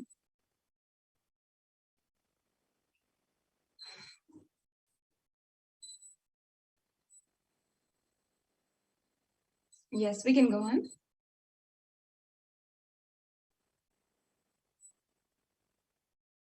So now, before we enter, having thus invoked the divine presence of Devi Parashakti right now with these chants, let us now understand, before we enter into the exquisite array of offerings that we have for each and every one of you to do today, we can enter into the segments by understanding the significance of the divine element gold. And many of these offerings, as you will see, are in gold. They are offerings of gold jewelry. And you will see that even many of these divine offerings have Western equivalents, if we can say. It's not, and Western society has taken these jewelries, these ornaments, and implemented them in that society. But the significance, the higher context, the spiritual and sacred powers are all actually not lost and not known to the world. That is what the Supreme Court of Hinduism is emphasizing in reviving, bringing back the sacredness of each and every one of these offerings. And we must understand the sacredness of each and every one so that we can understand really the true importance of these offerings to Devi Parashakti. And many of you know and can experience or can relate with, understanding the value of gold. We might understand it superficially in an economic way or as a very valuable and precious metal. And we often give it as a gift when we are on Mother's Day, Father's Day, or on birthdays or weddings. We often give gold as a gift, and we know that it places value on a relationship. But what kind of value? How does it really give that value? It's not just economic. It's not just currency value that gold has. It actually has a sacred and divine property. And in fact, in the Atharva Veda, one of the scriptures of Sanatana Hindu Dharma, one of the oldest scriptures, a part of the Chatur Veda, there is a verse where it describes the virtues of gold. And I'll just be reading out here the English translation. As you can see, the Atharva Veda, chapter 5, line 28. And it says, triply born by birth is this gold. From the atoms of Agni is one. It becomes dearest to Agni. One fell away from the Soma when it was heard. One they call the seed of virtuous and powerful Apaha, watery molecules. Let that triple gold be for your long life. And once again, here it says, the seed of virtuous and powerful Apaha and the triple gold be for your long life, meaning that it was already then associated with higher powers and virtuousness as well as immortality. And as we were saying, beyond what we usually see or what we usually understand for gold, gold is a divine element. It purifies anything that it touches. It is an element of spiritual significance and great spiritual power of healing and enlightening. And the vibration of gold has the power to infuse sattva energy and positive thought currents in anyone who wears it or even anyone who operates in its vicinity. So this, as you can see, is a very significant part of gold. And thus, gold is present in all of the scriptures, the Vedas, Shrutis, Smritis, and Itihasas, in all of the Hindu Puranas, the Hindu scriptures. It is abundantly displayed that gold is the most auspicious and purest metal which purifies our being. In the Hindu civilization, everything was built in gold, exchanged in gold, and ritual feasts were offered in gold bricks.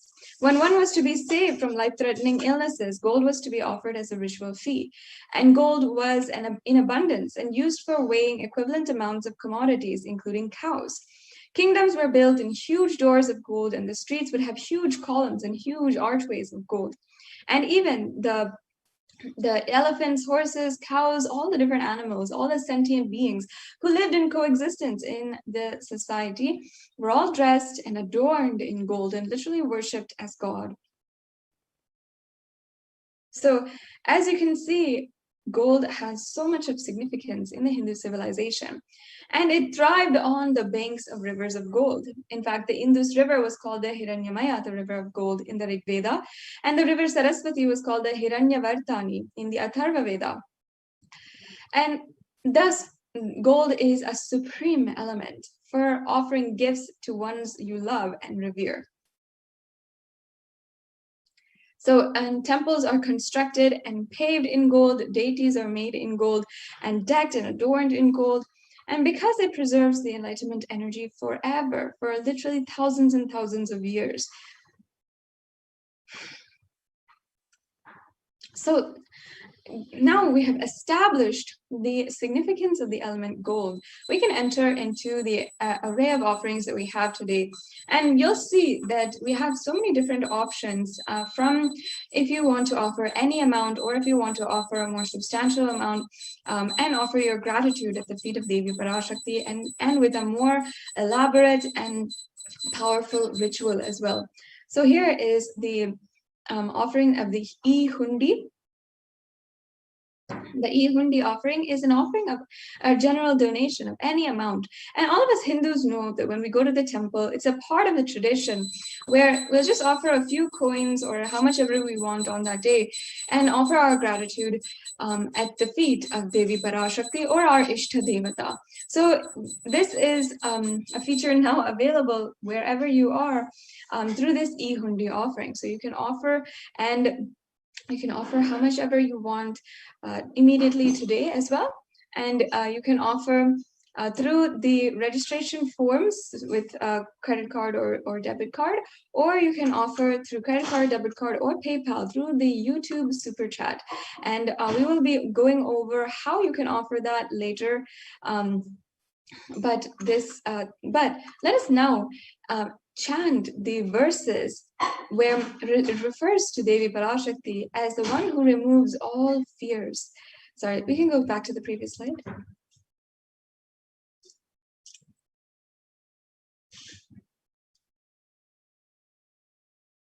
Yes, so I'll just be chanting the verse. Can we go back to the previous slide now?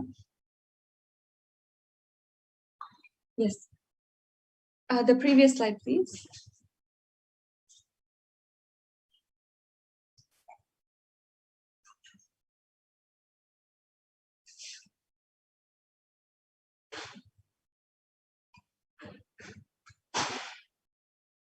And the slide before that.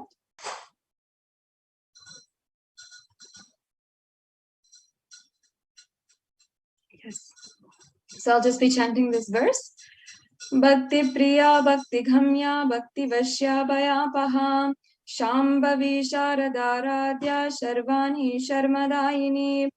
Devi is fond of true devotion and is realized through true devotion. She can be won over through true devotion, and she removes all fear. Yes. So as you can see, if you have any fear in your life, you can be sure to offer your fears. You can offer everything, and Devi is going to remove that just through this very simple offering today. So you can just drop all your fears, surrender at the feet of Devi Parashakti, and you'll be able to surrender ultimately and experience oneness with Devi Parashakti. In fact, it is stated that Devi likes to be worshipped in autumn. And here it is not meant the autumn of our lives, but when it is not meant like the seasonal autumn, but the autumn of our lives when thoughts turn more and more inwards. The role of the divine is known and understood clearly. The need for Devi worship becomes stronger. So as you can see, we have a breakdown here. The Shambhavi is actually the consort of Lord Shambhu. Sharadharadhya means the worship of Sharadha. Sharvani means the wife of Lord Shiva. And the Linga Purana says that Lord Shiva is called Sharva in his earth form. And Charmadaini, Devi who bestows happiness on his devotees. So you can offer this offering today. It's a very easy offering as well.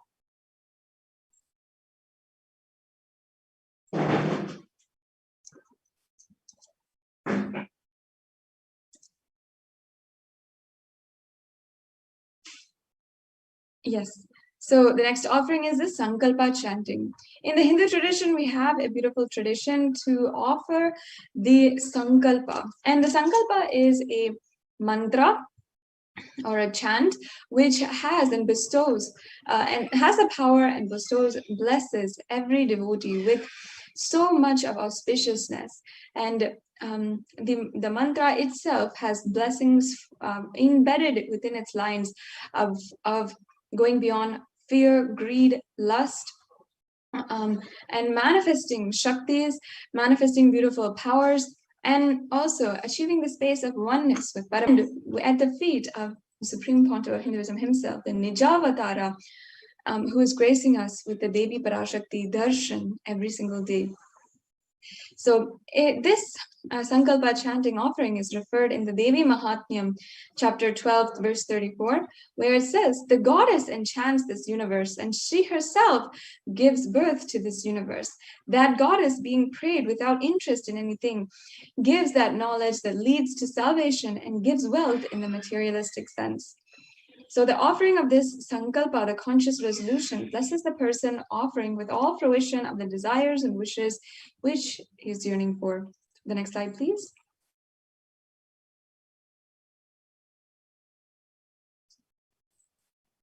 The next offering is the Swarna Kasu, the Sahasranama Swarna Kasu. In the Lalita Sahasranama, verse 734, Devi Parashakti is described as Nama Parayana Prita, she who likes the repetition of her own names, so and her various names. So this is the offering as an ode and tribute to that. We're offering the 1008 names of Devi Parashakti, and it's actually a very special offering because we are offering this archana to the Mahameru of Devi Parashakti. You can offer the gold coin inscribed with each of these 1008 names and receive the blessings to have the Ananta Kalyana Gunas, all of the divine qualities of Devi Parashakti. So if you'd like to go ahead and proceed with any of these offerings, you can go to tiny.cc/Devi-offerings. If you want a little bit of help and you're not sure how to make the payment, then you can stay tuned and we will be going through how you can pay in just a few minutes. We'll now proceed with the next offering. This offering is the Mukta Anguti, the pearl ring. And I'll just chant the verse here. Muktaharanala satkirita ruchiram purnendu varno purikinkini manidaram Padma Prabhavasuram Sarvabeta Palapradam Girisutam Vani Rama Sevitam Meenakshim Pranatosmi Santatamaham Karunyavaram Nidim. And the English translation says, I bow down to the goddess Meenakshi, whose crown has garlands of pearls and face shining like the full moon, who wears anklets that are studded with gemstones and has small bells, who is shining like the splendor of a lotus, who grants all wishes, the daughter of the mountain, and who is worshipped by goddess Vani and Rama. I remain ever bowing to the goddess Meenakshi, the ocean of compassion.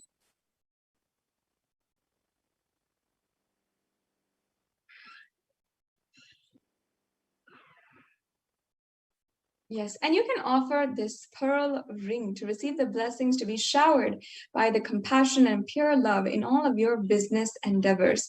Devi Meenakshi is the one who literally manifested Kailasa on planet Earth and ruled the whole 56 deshas as one civilization under one rule. So from her itself, the sovereign queen, the divine sovereign queen, you can receive the blessings to fulfill your highest ambition. The next slide, please.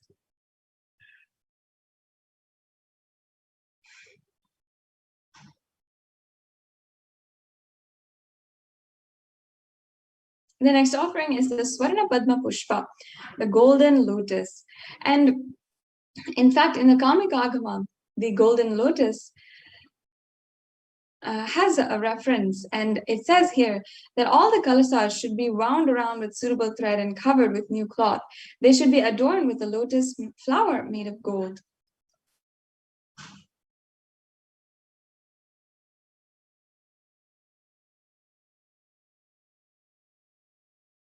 And in fact, there are hundreds of scriptural references for the using lotus in the worship of Paramashiva.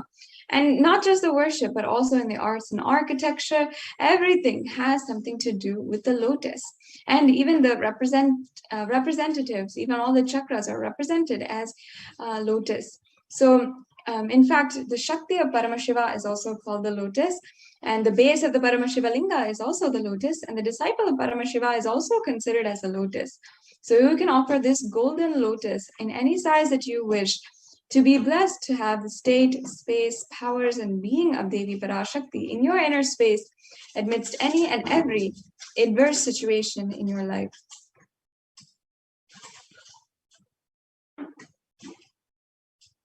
Yes, and the next offering is the Swarnameti, the golden toe ring.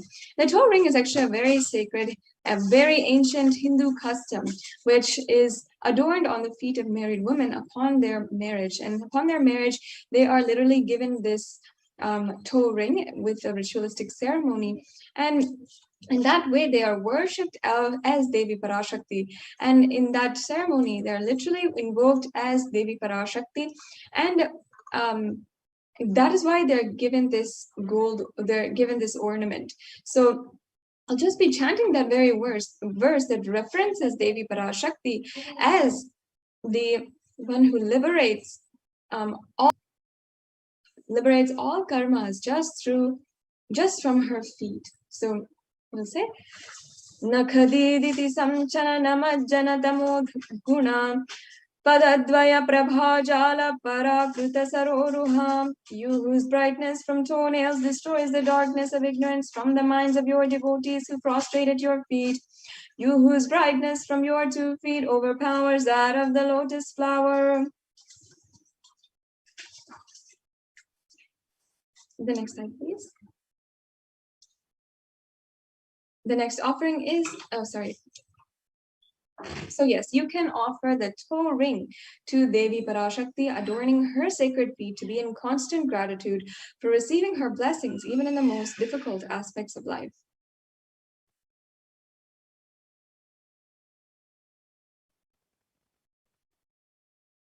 The next offering is the Swarna Mangtika, the golden hairline jewelry.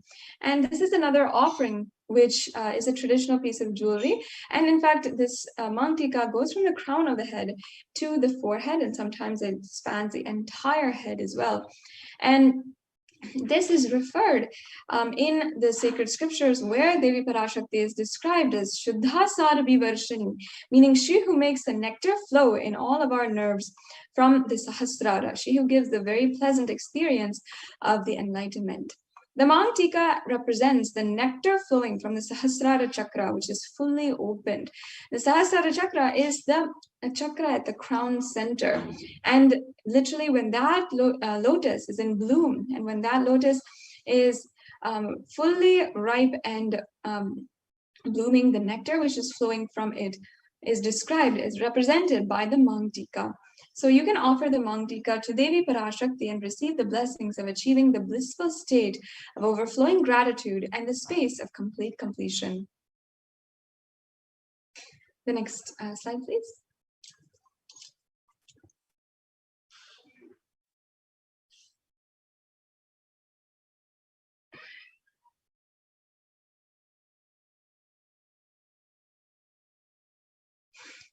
The next offering is the Pratyakshapada Puja. And I'll just be chanting once again this verse where it sings the praise of the very feet which can liberate us from all types of darkness. Nakadiditi samchana namajjana tamoguna padadvaya prabhajala parakrita saroruha. The illumining splendor of Devi's toenails dispels the darkness of ignorance in devotees prostrating at her feet. Her feet defeat the lotus in beauty. Now, in Shlokam number 83 of the Saundarya Lahari, which states that the nails that have been sharpened by constantly being touched by the crowns of celestial beings who always prostrate before Devi. Tamoguna here is darkness, and in this stotram, tamas is indicative of ignorance in the minds of devotees. By constantly prostrating before Devi, their ignorance is removed and they attain ultimate knowledge. Offering the Pratyakshapada Puja is the most precious offering that you can offer at the feet of the Supreme Pontiff of Hinduism and Devi Parashakti. You will be able to manifest whatever you want in your life through this offering. The next offering is the Vastra Seva. Again, this offering is at the feet of the Supreme Pontiff of Hinduism, which offers you any kind of protection that you want and gives you the assurance of the protection of the divine. The next slide, please. So this brings us to a conclusion of all the different offerings that we have today. You can see we have a summary table here in the next slide. The E-Hundi offering, the Sankalpa chanting, the Devi Sahasranama Kasu, the Mukta Anguti, the Swarna Padma Pushpa, the Swarna Mitti, and the Swarna Mantika, the golden hairline jewelry, the Pratyakshapada Puja, and the Vastra Seva.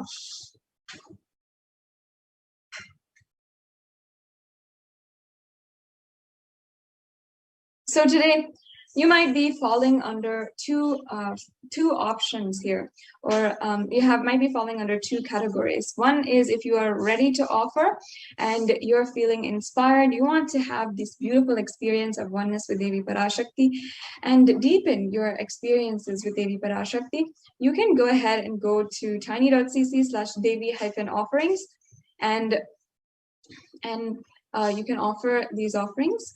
And you can go ahead with the payment link. After you're done with the payment, please ensure that you are filling out the Sankalpa 2021 form. And this form is extremely important in order for you to ensure that your names and the names of your people, your family members, and those who you're offering the puja on behalf of are also are chanted during the puja. And you also might be falling in the category of that you might be interested in this offering, but you need help in manifesting, or you need more details. So you can also fill out the registration form, the intention form at tiny.cc/Bhava Samadhi. Now I request if we can actually show these links, we can go to these links.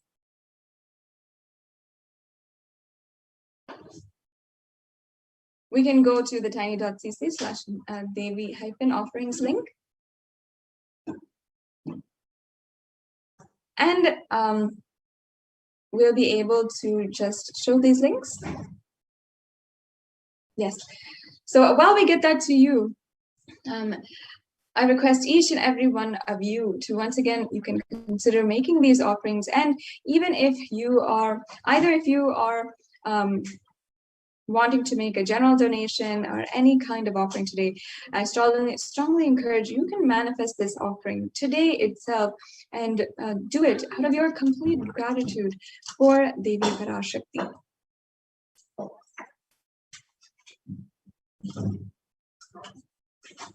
So we'll just be getting those links right to you. And we'll be able to show all the links, how to make the payment. It's a very easy process. You'll just need to go to the link provided. You can select in the drop-down menu the payment that the offering that you'd like to make, then proceed to checkout. Then you can add that to your cart, then to proceed to the checkout once you are reviewed all the items in your cart. Then fill out your payment details, and that's it. That's a very simple process that we have. And there's also another option where you can also donate through the YouTube Super Chat. YouTube Super Chat is another feature where if you are a member of our YouTube channel, Kailasa's HDH Nithyananda YouTube channel, you can become a member, and then you can click the $ in the right hand side below the chat and make a donation through the Super Chat option or the Super Sticker option. So this brings us to a conclusion of today's segment, in today's program. We'll now be entering into the next segments, where the representatives and administrators of the Adi Kailasa Nithyananda Peetham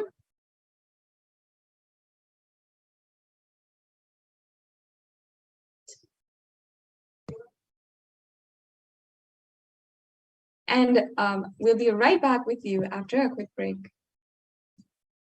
What I mean by the word e-Kailasa, listen intensely. Enlightenment ecosystem, literally enlightenment itself, in your own home, wherever you are. If you cannot come to Kailasa, it's okay. Kailasa can come to you. Kailasa coming to you is e-Kailasa.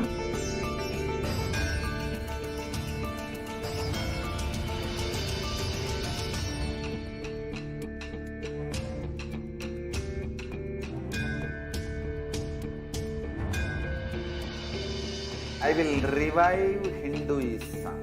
I am a Hindu revivalist, not by any revolution, but by evolution.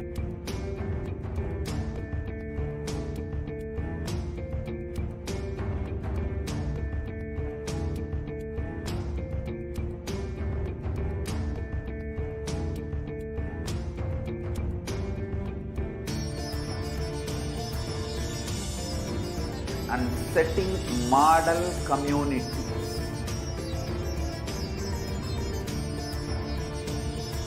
Kailasas, enlightenment ecosystems, Sarvanya Peethas all over the world.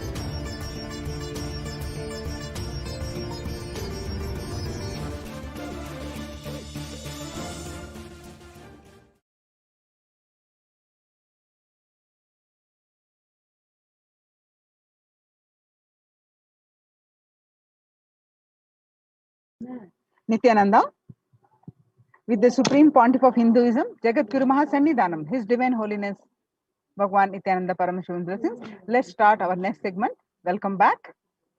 Kailasa's Department of Enlightened Civilization presents that Kailasa's multi-layered quarantine opportunity for India during the COVID-19 as a practical solution resulting in health, joy, and bliss. So let's understand more details. So now let's watch what Devi Parashakti revealed, that Krimi Bhojanam. Devi revealed clearly about this pandemic, how it is going to affect the world. நீ சொல்லும் நபர்கள் போடும் சண்டை சச்சரவெல்லாம் எரியும் பெருநெருப்பில் இருக்கும் இரண்டு எலிகள் போடும் சண்டை போன்றது. யார் சரி யார் தவறென்பது இப்பொழுது முக்கியம் அல்ல. உயிர் காத்துக் கொள்ளுங்கள், எல்லோரும் நன்றாய் புரிந்து கொள்ளுங்கள். நன்மையைச் சொல்லுகின்றேன், உண்மையைச் சொல்லுகின்றேன். இந்திய நாட்டில் இருக்கும் மக்கள் எல்லோரும் கேளுங்கள். கருட புராணத்தில் வியாசமி போஜனம் என்னும் நரகம் திறந்து நேரடியாய் இந்தியா மீது இடிபோல் விழுகின்றது. ஆதி ஆதி கைலாசத்திற்கு ஓடிச் சென்று வருமுன் காத்துக் கொள்வது மட்டுமே ஒரே வழி. கொரோனா பெருந்தொற்று கொள்ளை நோய் கிருமி போஜனம் எனும் நரகத்தை பூமிக்கு கொண்டு வந்து விட்டது. அகோர தாண்டவத்தின் ஆட்டம் யாராலும் அடக்க முடியாத அளவிற்கு ஆரம்பித்து விட்டது. புதிதாய் உருக்கொண்டிருக்கும் இந்த நுண்ணுயிரி மயில்கள் கடந்தும் காற்றினில் உயிரோடு இருந்து மற்ற உயிர்களையும் அழித்து உடல்களை தின்னும் பெரும் வலிவு கொண்ட பேரசுரர்களாய் வலம் வர துவங்கி விடுகின்றது. நன்றாய் புரிந்து கொள்ளுங்கள். வருமுன் காத்துக் கொள்ளுங்கள், அது ஒன்றே வழி. அதற்காகவே ஆதி கைலாசத்தை திறந்து வைத்திருக்கின்றேன். உயிர் காத்துக் கொள்ள வேண்டி விரும்பும் எல்லோரும் ஓடுங்கள் ஆதி கைலாசத்திற்கு. இந்தியாவில்தான் இந்த நரகம் திறந்து உலகெங்கும் பரவப் போகின்றது. கிருமி போஜன நரகம் பூமிக்கு வந்துவிட்டது. மனிதர்கள் செய்த மகா கொடுமைகளினால். அன்னை முன்னின்று என் அடியவரை காப்பேன் சொல்வதை கேட்டு உயிர் காத்துக் கொள்ள விரும்புவோர் வருமுன் காப்பது ஒன்றே வழி என்று தெரிந்து செல்லுங்கள் ஆதி கையிலைக்கு. ஓம் ஓம் ஓம்.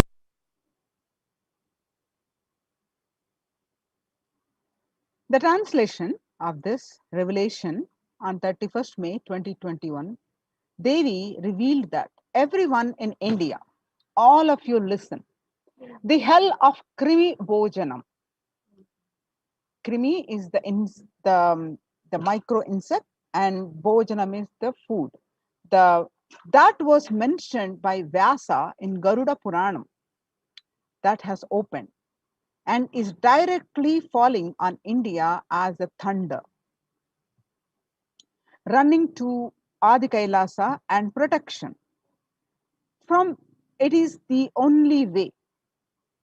Deadly corona, life-taking disease has brought the hell known as Krimi Bojanam to earth. The dance of Aghora Thandava, which no one could control, has started. This microorganism that has formed will be alive in air for miles together. Destroying other souls, it will eat bodies. It has started roaming as great demons with tremendous strength. Understand properly. Prevention is the only way. For that, I have opened Adi Kailasa. For those who want to save their lives, all of you run to Adi Kailasa. Only in India, this hell is going to open and is going to spread to the whole world.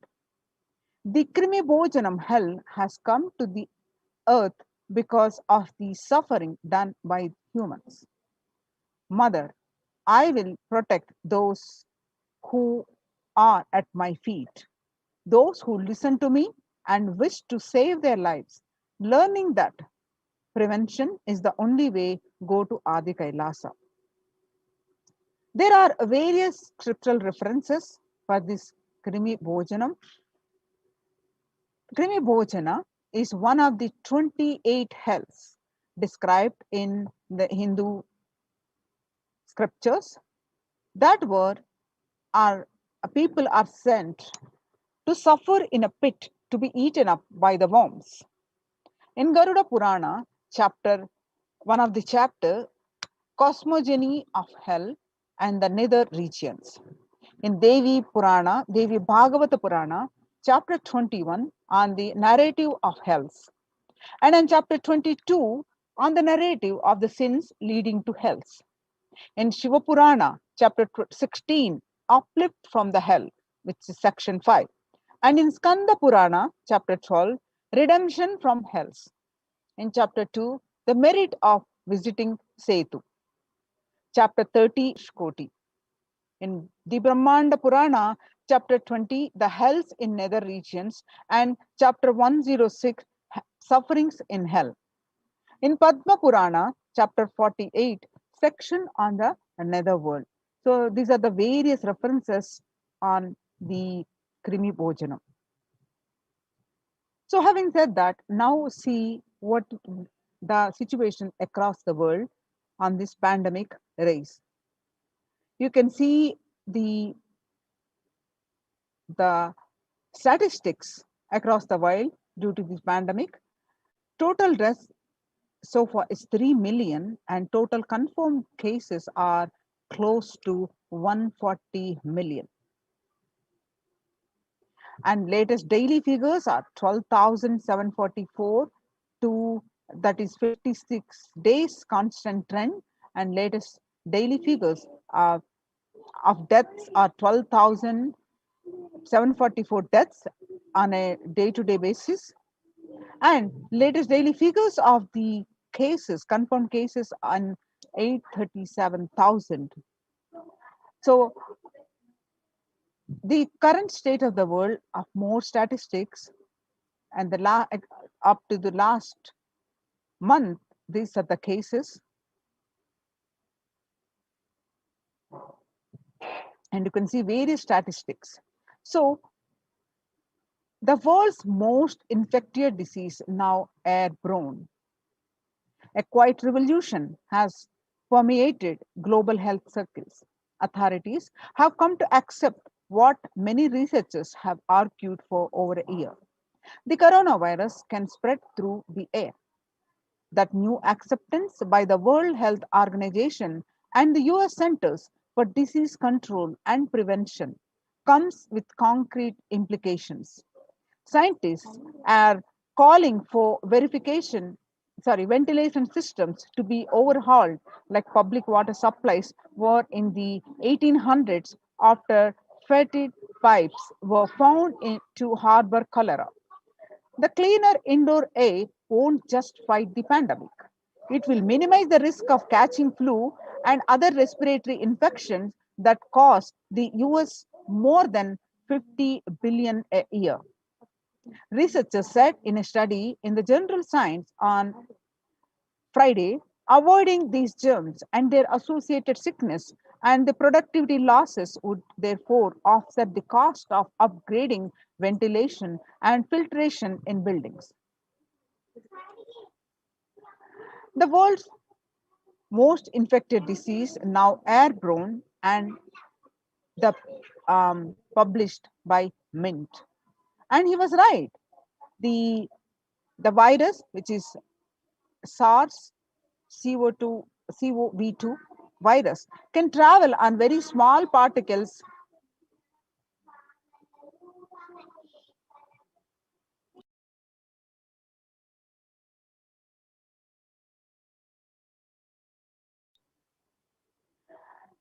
but can build up inside indoors. These particles can affect people who stay more than 6 feet away. And the hedgepatch of mass Americans have adopted may provide some COVID protection, but they do not render an unsafe situation safe. Through scientists have been discussing airborne transmission for months. It was only last week that the WHO, the World Health Organization, and CDE made this official. With the vaccine rollout still in its early days across the world, those officials should follow this belated admission with guidance that unvaccinated people can use to minimize their risk.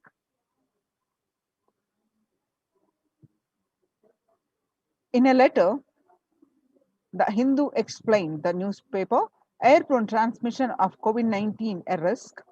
In a letter, what have scientists told the World Health Organization? How does the disease pass from one person to another? The story so far is on Monday, July 6th, 239 scientists from 37 countries put their signatures on an open letter that said COVID-19 is also transmitted via aerosols. Title: It is time to address airborne transmission of COVID-19. An address to the World Health Organization, they said that there was enough evidence to show that viruses are released during exhalation, talking, and coughing as micro droplets small enough to remain aloft to and pose a risk of exposure at distances beyond 1 to 2 meters from someone who is infected. Over 3 to 6 feet recommended for physical distancing between people to avoid transmission. You can see the various statistics starting from Tamil Nadu. The confirmed cases are on a daily basis 10,072 and an active 9,099. Recovered are only 26. And the more statistics you can see in Tamil Nadu, and the Times of India published the statistics on the region, Chennai region, north, south, and zonal wise, the regions, the cases, and you can see the various statistics of daily cases and recoveries, deaths.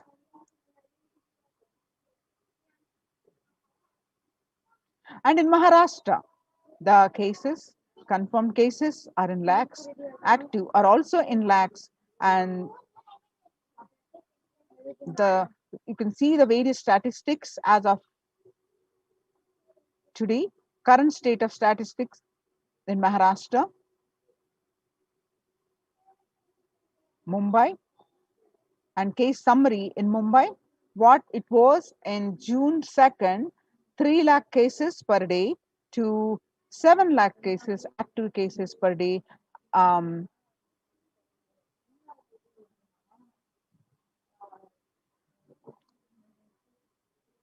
And across the states, Karnataka, Maharashtra, Tamil Nadu, and some of the statistics you can see district-wise cases, Karnataka, Bangalore, the cases, and Maharashtra, Pune, the cases, Maharashtra, Mumbai, the cases, the Tamil Nadu, Chennai, and Maharashtra, Nagpur, and Nasik.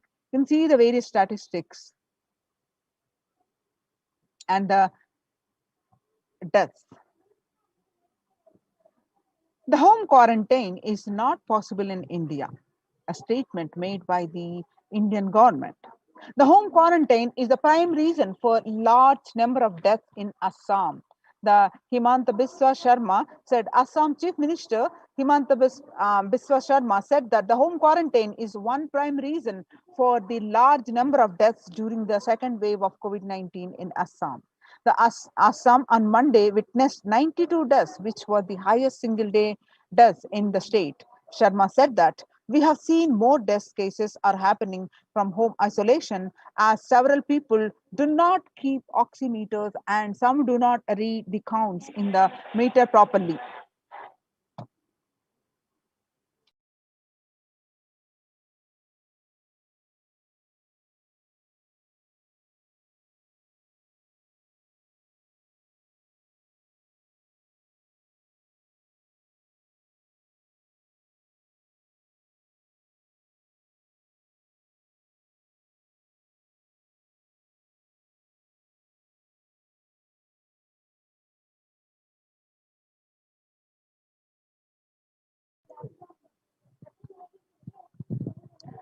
Maharashtra government on Tuesday announced that the decision to stop home quarantine in 18 districts which show higher COVID positivity rate than the state's average. The state's public health minister Rajesh Tope said that the decision taken to ensure better healthcare facilities to patients in districts which are showing a higher positivity rate.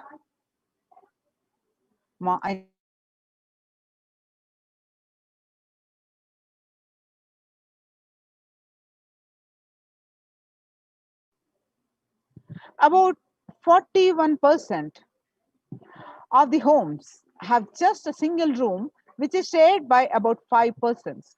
About 41% of the households in India have just one room or don't have an exclusive living room, and about 5 people share such accommodations. About 32% of households have 2 rooms, and adding to the O's is the fact that only 47% households have access to the water within the premises, and 42% don't have a bathing facility within the premises.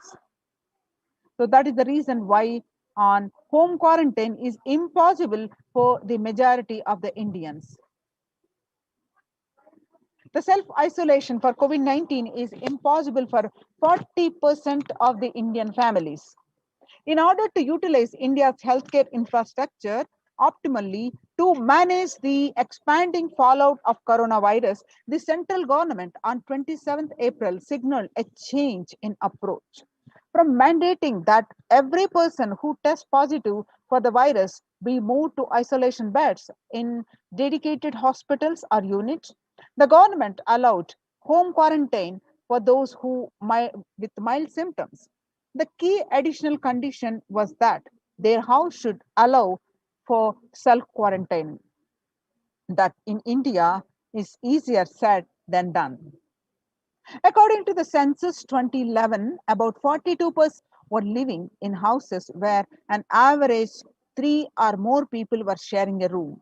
In the context of coronavirus, this challenge of physical distancing is greater in rural areas, that is 45% of the households, than in urban areas, 35% of the households.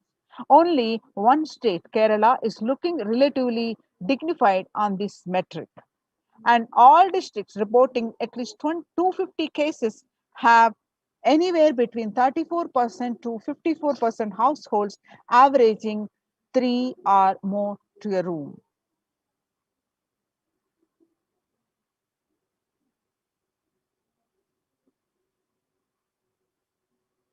You can see a picture.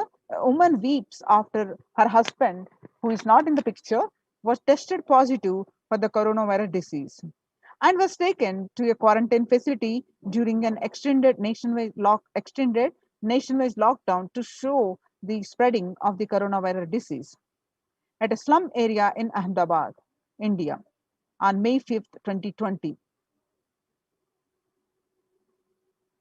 2 of the every 5 Indian households live in houses where the average 3 to a room, and the stress of this physical proximity is more in rural areas.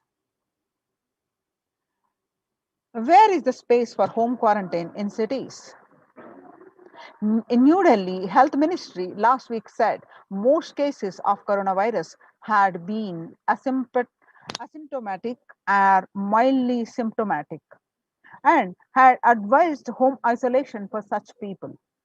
It also said that 65% cases across the country were reported from the metros and big cities. However, census data suggests, and experts also agree, that the following the ministry's guidelines on home quarantine is near impossible, particularly in urban households. The guidelines on home quarantine say the person showing COVID-19 symptoms has to remain isolated in a well-ventilated room, preferably with an attached toilet. If another family member needs to stay in the same room, it is advisable to maintain a distance of at least 1 meter between the two, it stated. When the first world countries closed their borders during a massive global emergency, Kailasa has opened its doors to all without exception. The Supreme Pontiff of Hinduism reveals that at least 6 months back, I became aware that the multi-layer quarantine is needed to protect people. If you are in India and you want to protect your immediate family or extended family, anyone who will listen to you, get them immediately to our campuses. Our campuses, many are India, Adi Kailasa in Bidadi, Bangalore, Salem Adinam, Tamil Nadu, Tiruvannamalai Adinam in Tamil Nadu, Rajapalam Adinam in Tamil Nadu, Puduvai Adinam in Tamil Nadu, Pattanam Adinam in Tamil Nadu, Srirangapadi Adinam in Tamil Nadu, Sripuram Adinam in Hyderabad, Madurai Adinam in Tamil Nadu, Avatipalem Erode, Tamil Nadu, Husur Adinam in Tamil Nadu, Baroda Adinam in Gujarat. Kailasa rushes to help as India finds itself on the verge of COVID-19 third wave. Multiple free COVID care centers opened across India. Various social services offered during the pandemic in Nithyananda ashrams across India. The spiritual services offered during the pandemic in Nithyananda ashrams across India. The cosmic revelations on the global pandemic. The free social services offered during the pandemic in Nithyananda ashrams across India, which includes medical care, which consists of allopathy, Ayurvedic, and Siddha medicine, and a free the fire safety equipment maintenance, infrastructure to accommodate thousands, the accommodation for multi-layered quarantine, emergency ambulances, ICU on wheels, personal protective medical equipment, and groceries collected for Annadan and organic farming. Join now in one of the COVID care protection centers. Register now through the link below, https://kailasa.org/Kailasa care. Now let us see some of the glimpses from Kailasa's the Department of Health on COVID protection for Adi Kailasa Sarvajna Peetham. Immunity boosters and COVID care. The supplements procurement on allopathic immune boosters are zinconia, vitamin D, and vitamin C. And the immunity boosters and COVID care through Ayurvedic medicine. The immunity boosters are being provided to protect all the residents of Adi Kailasa Sarvajna Peetham. The immunity boosters and COVID care streaming once a day with tulsi, eucalyptus, nochi, and turmeric leaves. All these herbal leaves are taken from the healing trees here in Adi Kailasa. Twice a week, consumption of Kabasura Kundinir, a mixture of pepper, ginger, and clove, and other ingredients extensively aimed for boosting the lungs, improving the respiratory system, and treating infections conditions such as cough, cold, and fever.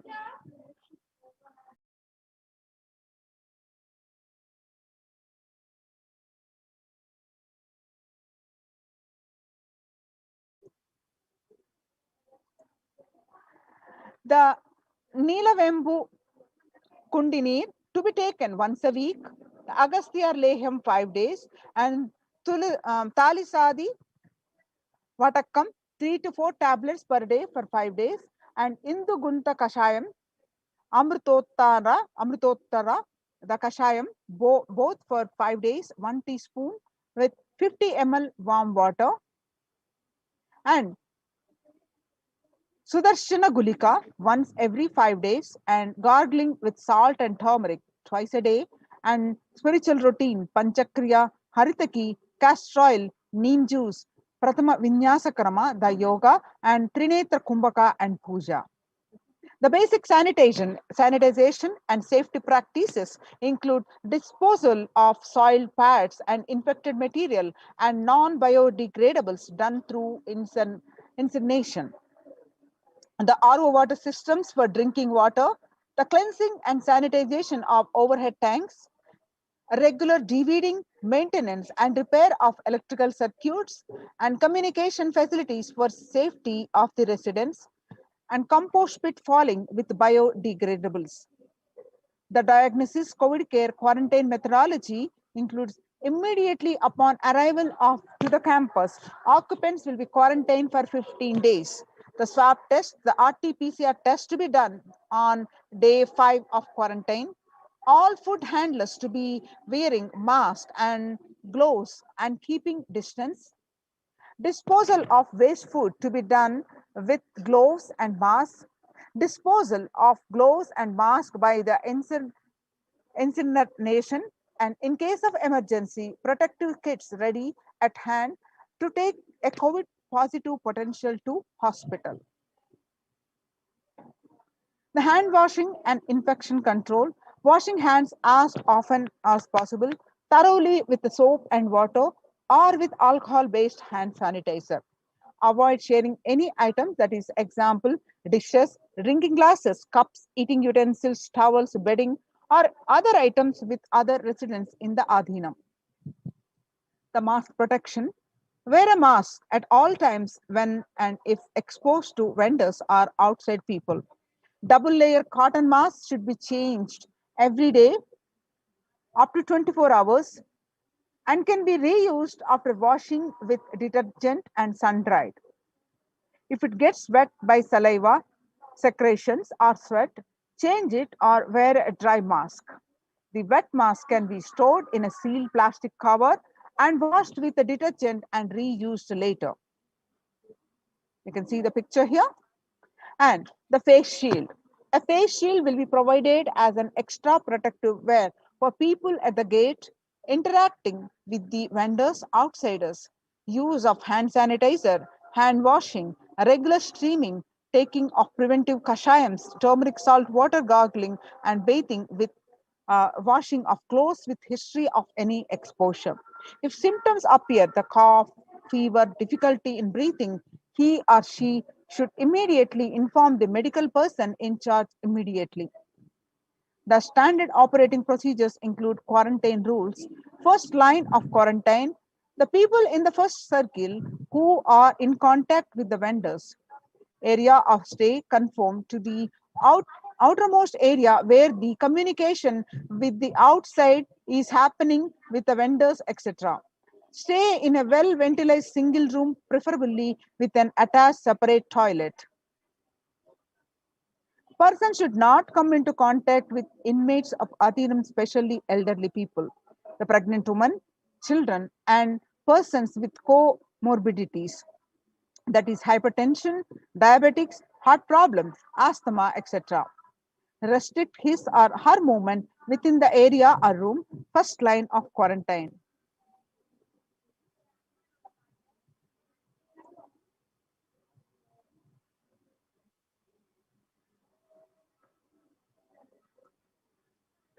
The standard operating procedures are delivery of packages.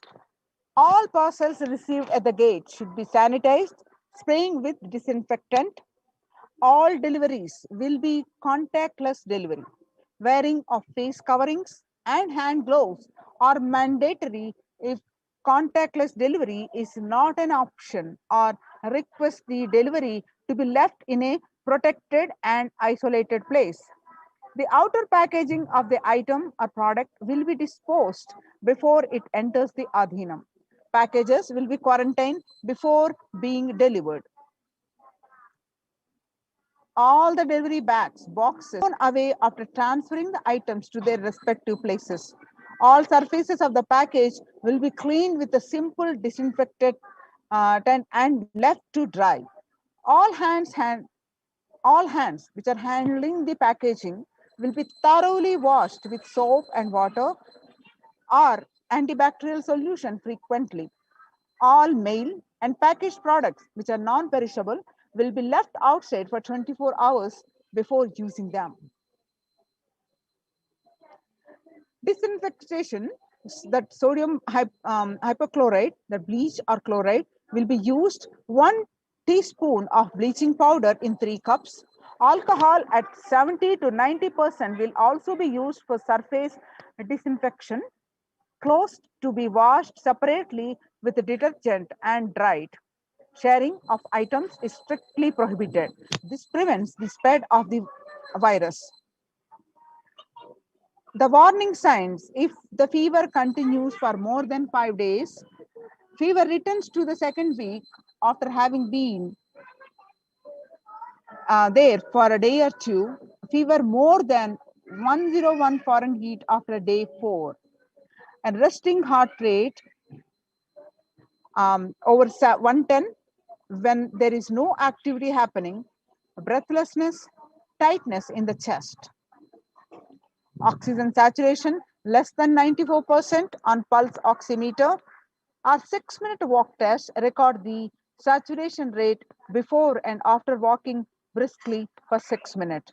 If the saturation falls by more than 3%, it is not favorable, and less than 94% is not good too. relentless cough, continuous coughing. You can see the pictures of in-campus ambulances. The ambulances pictures you can see. The second line, quarantine. The prevention is the best medicine.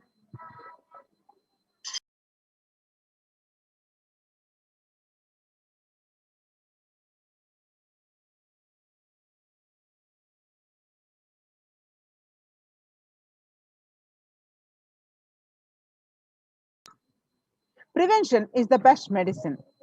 In the second line quarantine, people who come in quarantine monitor the temperature, pulse rate, and oxygen saturation levels once a day or more often if the person is symptomatic. Please speak with the medical team. Take paracetamol if temperature is more than 99 Fahrenheit. Ensure good hydration. Have a nutritious diet and steam inhalation twice daily, and salt and turmeric hot water gargling twice daily. Ayurvedic and Siddha medication will be given as per the instructions. Doctor will be contacted if there is worsening of symptoms for specific management, which could be further consultation, investigations, and treatment.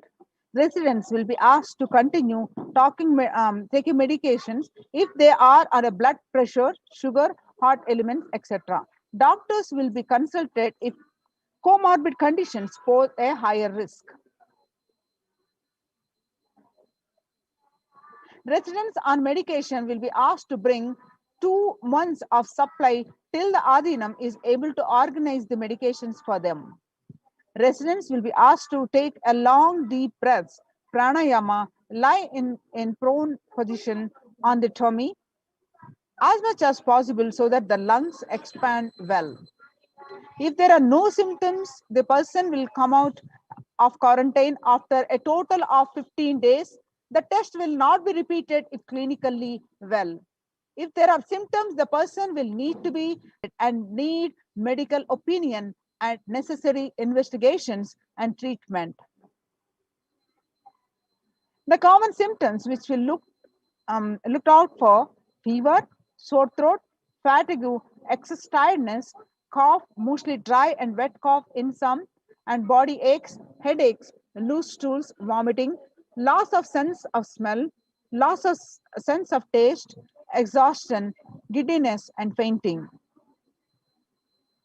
Previous mentioned symptoms will be provided with immediate evaluation and hospital care.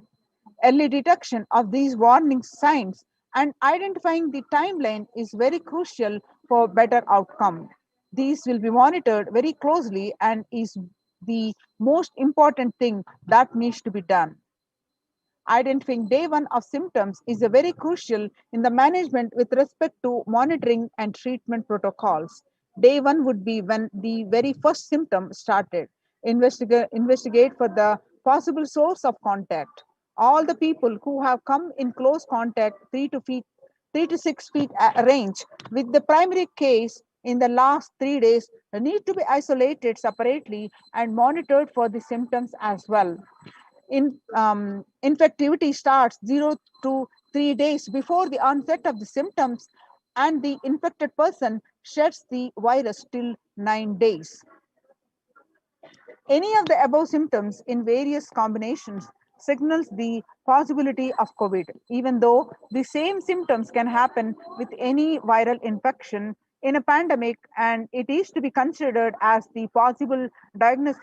The rare presentations are known: rust, rash on a body, bluish discoloration of the fingers and toes, sudden onset of breathlessness, heart attack, strokes, paralysis of the limbs. Any suspect case should be immediately isolated.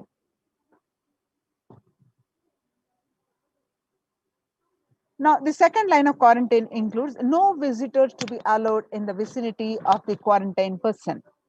In case the person being quarantined becomes symptomatic, all the close contacts taking care will be quarantined for 15 days and followed up for an additional 15 days or till the report of such a case turns out negative on lab testing. The environmental sanitization includes clean and disinfectant frequently touched surfaces in the quarantine person's room, that is bed frames, tables, etc. Daily with the bleach solution. Clean and disinfectant toilet surfaces daily with regular household bleach solution, um, and with the disinfectants, and clean the clothes and other linen used by the person separately using common household detergent and dry. The Adhinavasis coming into the Adhinam. These are the mandatory requirements. The Adhinavasis coming into the Adhinam must make the following medical tests. Results to be sent to the doctors here, Dr. Ma Santan Lakshmi, Dr. Ma Atmanindanamma, and RN Ma Chandravidya. And the email ID is the ma.santanlakshmi at nithyanandauniversity.org. The medical tests, mandatory requirements which are to be done before coming are complete blood count with peripheral smear, blood group type, fasting and post prandial blood sugar, renal function test, blood urea and serum creatinine, and VDRL test and HBsAg test, HIV test, thyroid function test, serum T3 and T4 TSH test, ECG test, liver function test, lipid profile test,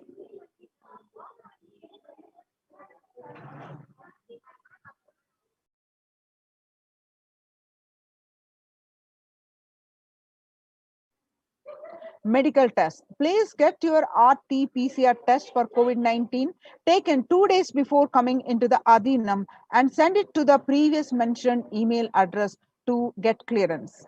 The medical team will communicate to the admin of the respective Adhinam with regards to the medical status and approval status.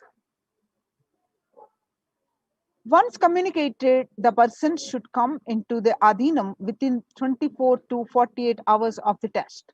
If there are any pre-existing medical issues like hypertension, diabetics, or any other chronic diseases and comorbid situation, please bring in the recent reports and the prescription from the attending doctor. A medical form will be need to be filled in by all the new occupants. A legal disclaimer will also be required to be signed.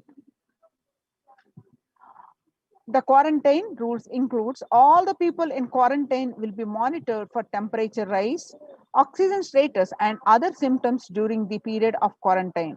Anyone with symptoms should be reported immediately.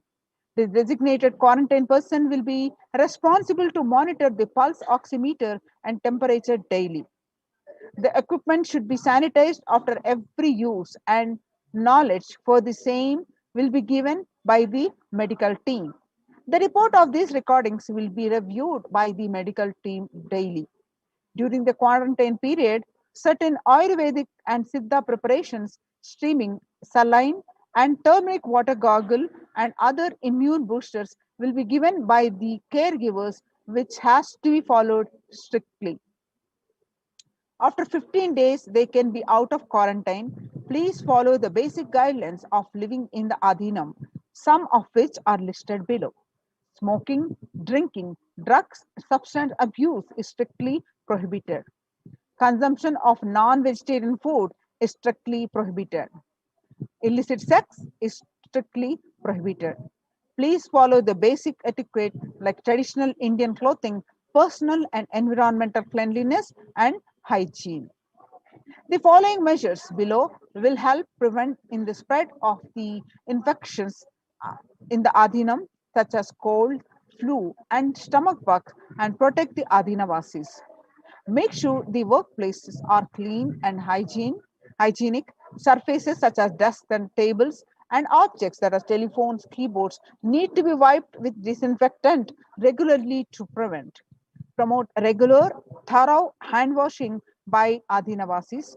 Please keep sanitizing hand rub dispensers in prominent places around the workplace. Make sure these dispensers are regularly refilled. Daily posters promoting the hand washing. Display the posters promoting the hand washing skill. The virus washing kills the virus on your hands and prevents the spread of infection. Promote good respiratory hygiene in the workplace. Display posters promoting the respiratory hygiene. Good respiratory hygiene prevents the spread of infection. Anyone with even a mild cough or low grade fever, that is 37.3 Celsius or more, needs to be monitored by health personnel with isolation even if symptoms are mild. They should wear ordinary surgical face masks rather than N95 face masks in their quarantine room. Medications such as paracetamol and ibuprofen or aspirin may mask symptoms of infection. Ensure the pre-order sufficient supplies and materials, including masks, tissues, and hand sanitizers for all the people. The travel, in case of emergency, the travel precautions, travel outside the Adhinam must be discussed with the medical department. No one is leave the premises without approval. Plan of action: when someone is infected with COVID-19, the plan should cover putting the ill person in an area where they are isolated from others. Local health authorities will be notified. The medical team have a working relationship with a good hospital for any medical emergency. Please note down emergency contact numbers of the hospitals where you may have to shift people to. All the medical team members and the admins will have it with them for immediate reference. You can see the pictures of oxygen concentrator in case of emergencies. Join now in these COVID care centers, protection centers. Register now through the link below, https https://kailasa.org/kailasa care. The spelling I'll read out: https://kailasa.org, kailasa.org/kailasa care, KAILASAKE, Kailasa care. So now we will move on to the next segment after a short break.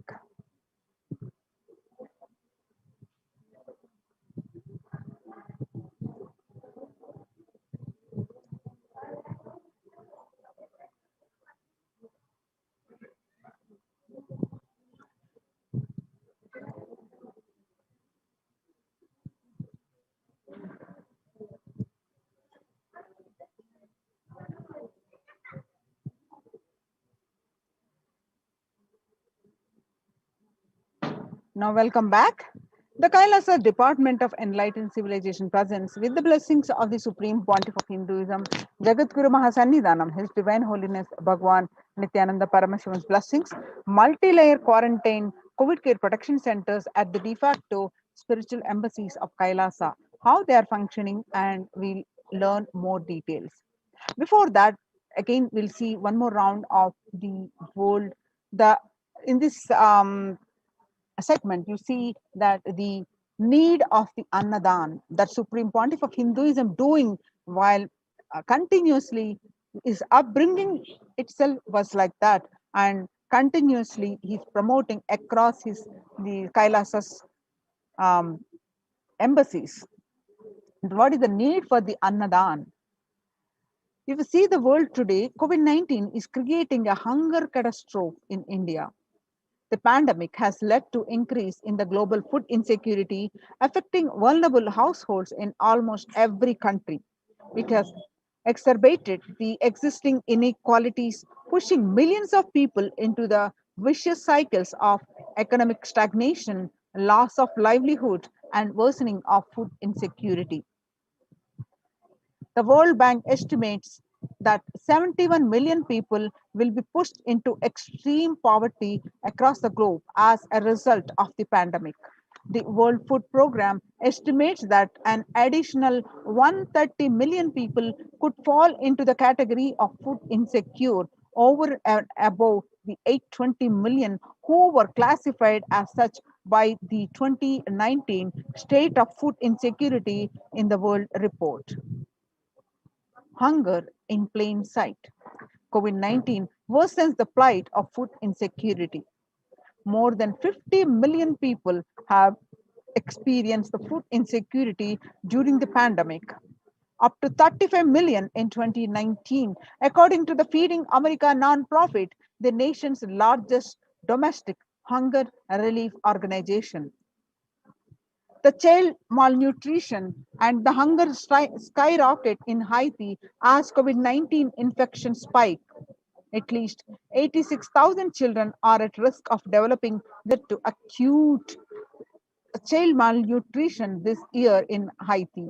According to sources connected to the United Nations Children's Fund, the number of children projected to suffer from starvation this year has doubled as the impoverished nation continues to grapple with extraordinary political and social crisis exacerbated by the pandemic.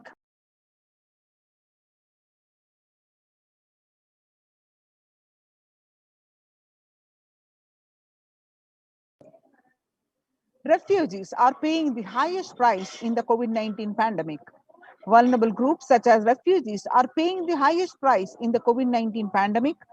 We are seeing alarming trends that show many refugees around the world are unable to pay for food or rent and are struggling to access healthcare and education. The price hikes in local markets and further displacement caused by the campfires have pushed many families further into food insecurity. During April and May, around 30,000 refugees in the Cox's Bazar camps raised questions and concerns, with 63% seeking services, including urgent food relief, shelter. Just one third, that is 37%, requested health and medical care. The famine risk spikes amid conflict, COVID-19, and funding gaps. The number of people on the brink of famine has risen from 34 million projected at the beginning of the year to 41 million projected as of June. He said, without immediate emergency food assistance, they too will face the starvation, as the slightest shock will push them over the cliff into famine conditions. The World Bank releases a report on growing food insecurity that the World Bank released an analysis of the rising food insecurity rates in response to the COVID-19 pandemic.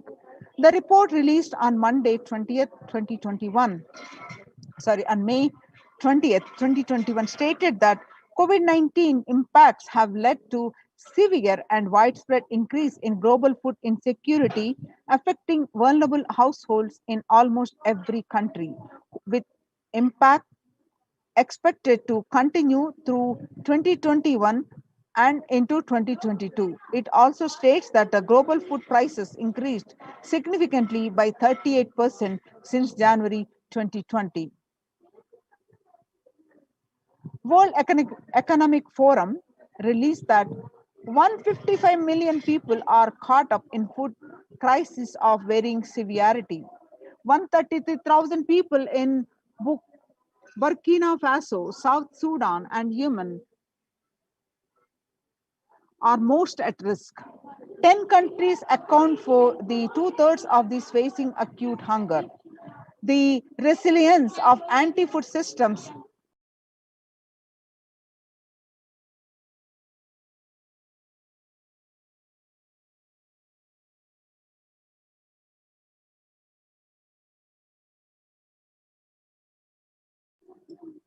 The resilience of anti-food systems is being eroded by conflict, insecurity, and environmental trends. Join now in these COVID care protection centers. Register now through the link below, https://kailasa.org/kailasa care. Now let us understand the revelations from the Supreme Pontiff of Hinduism that you eat, you become what you eat. What you eat contributes to what you think. What you think contributes to what you cognize, and what you cognize contributes to who you are. So what you eat directly affects to who you are, and that is why I am making the statement, you become what you eat. What is in your plate matters, because that is going to become you. Violence based food derived from killing animals and life negative chemical based toxic food both harm the system equally. Organic vegetarian food is not just for health, it gives you an inner space, physical system, physiological flow to develop the highest psychology. To develop highest psychology, not only your physical system, even your psychological flow needs to cooperate. You become what you eat. Your brain is constructed for all these higher things. When you don't explore the higher things, you are bound to feed the lower things and keep your brain engaged for survival.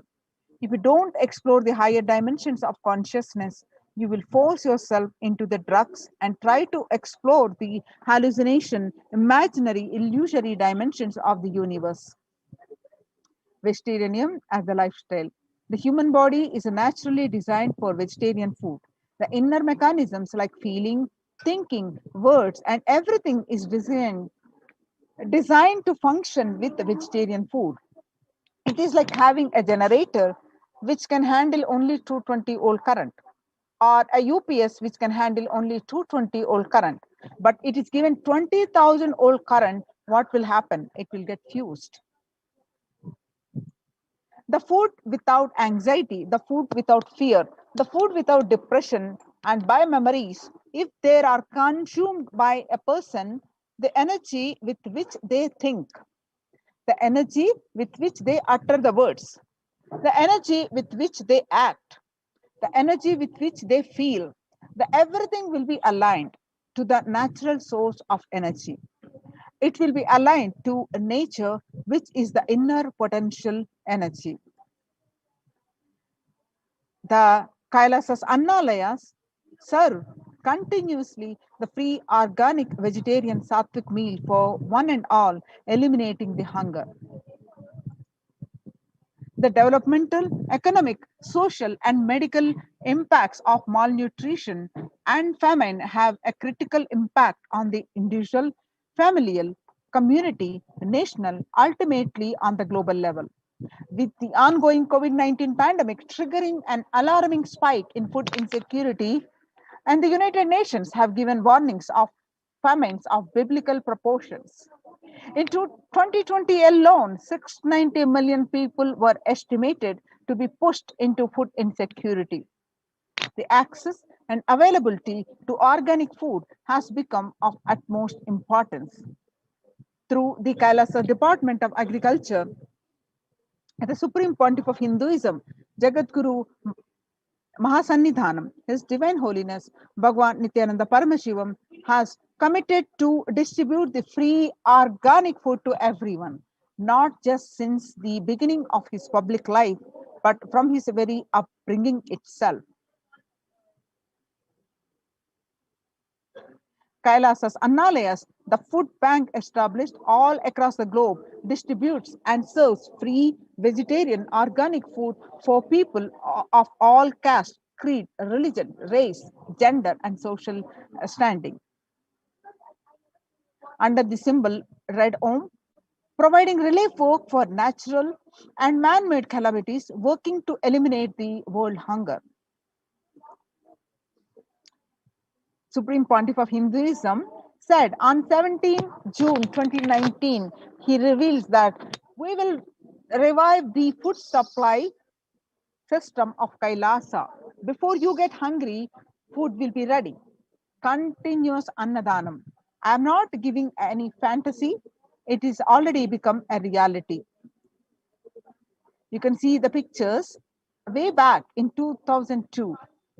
This picture is taken on 22 November 2002. The pictures show the early days of Kailasa's spiritual mission where the Supreme Pontiff of Hinduism is offering Annadan, providing a free organic vegetarian meal on Kartikeya Deepam in Tirunamallai. This picture is taken at Tirunamallai, India. And on 2013, you see these pictures where you find the Supreme Pontiff of Hinduism on his right hand side with a bandage, even with a fractured hand. The Supreme Pontiff of Hinduism, Jagadguru Mahasannidhanam, His Divine Holiness Bhagwan Nithyananda Paramashivam, engaged in selfless work day and night, inspiring the peacekeepers of Sovereign Order of Kailasa to engage in selfless service, leading the nation of Kailasa by example. In 2011, the Supreme Pontiff of Hinduism had a multiple compound fracture with the bone protruding out of the skin. In 2013, 2 steel implants that were fastened in 2011 were removed as the bones had healed completely, and this picture is taken soon after the surgery, and he was ready to serve the everyone, serving the Annadan. And you can see this picture taken on 3rd January 2012 at Pondicherry, Thane flood relief. And this picture on 3rd January 2012, again, some more pictures from the Thane flood relief. And this picture, you see, again, the Thane flood relief serving the thousands of victims, the Annadhanam happening. Nithyananda Annalaya inauguration at Tirunamallai, India on 9th September 2011, where you find in this picture the Supreme Pontiff of Hinduism serving the Annadan to one and all. This picture that you see on 25th November 2005, Arogya Yoga Health Workshop in Tamil Nadu, where you see the thousands of devotees and you find the Supreme Pontiff of Hinduism himself serving the meals. And you see this picture on 12th December 2007, Nithyananda Workshop and Salem, India, where you find the thousands of devotees are taking part the Annadanam.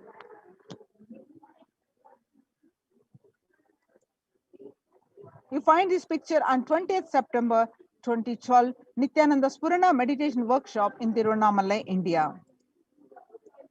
And this picture is from Kartikeya Deepam celebrations, where you find the thousands of devotees are served food. And this picture is taken on 27th November 2012.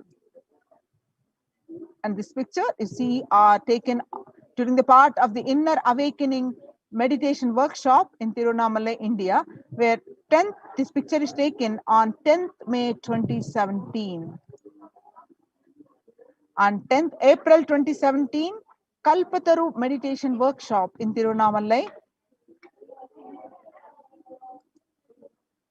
Now, we see these pictures as part of the Kumbh Mela, which happened on 2016. Pictures are taken on 5th May 2016. Bandara feast served for respected spiritual leaders and the Hindu monks, where you will find lakhs and lakhs of monks and devotees are fed the free sattvic organic vegetarian meals every single day. The pictures on Kalpataru Meditation Workshop on 28th April 2016 during the part of the Ujjain Kumbh Mela. And 11th March 2017, Arunachala Sarvajna Peetam, Tirunamallai, India, the Annadanam service. And this picture you see from Tiruchengodu Sarvajna Peetam, India on 18th August 2019, where the Annadanam is happening. On 6th July 2019, Annadan distributed during the Guru Purnima, the traditional celebration of Guru, the Kailasa in Houston. And on the 8th December 2016, the Sadashivoham Meditation Workshop in Adi Kailasa, where you find the Supreme Pontiff of Hinduism serving the meals. Annadan service continues in the midst of COVID-19 crisis, Madurai, India, 30th May 2020. Now let's listen The proof of necessity for Annadan, the Bengal famine of 1943. What I found in researching the Bengal famine was that Churchill did several things that greatly aggravated the death toll. India was being used extensively for the war effort. Indian resources, Indian soldiers, and Churchill repeatedly refused to acknowledge the fact that the extent to which India was used could lead to famine. Viceroy to India, Archibald Wavell, called the Bengal famine one of the greatest disasters to have befallen people under British rule, and said the reputational damage was incalculable. During one government discussion about famine relief, Secretary of State for India Leopold Amery recorded Mr. Churchill saying that any aid sent would be insufficient because Indians bred like rabbits. Now you see,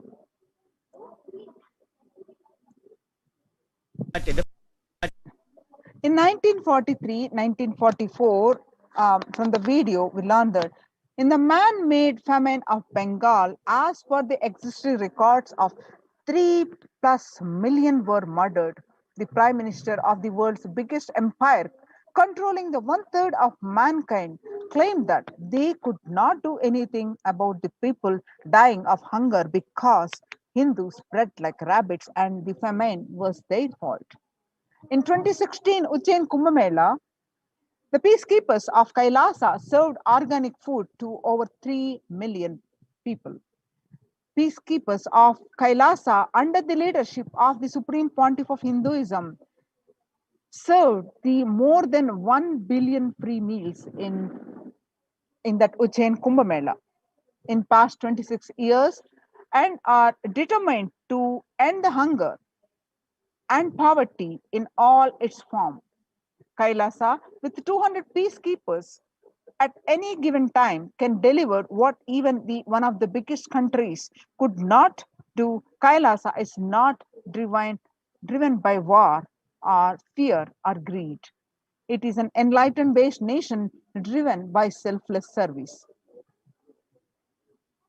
The Vedagamas, the source of Hindu scriptures, declares that Annam Bahukurvita. The scriptural reference is from Taittreya Upanishad, Bhrigu Valli, which means that let us produce food in excuse me, let us produce food in large quantities.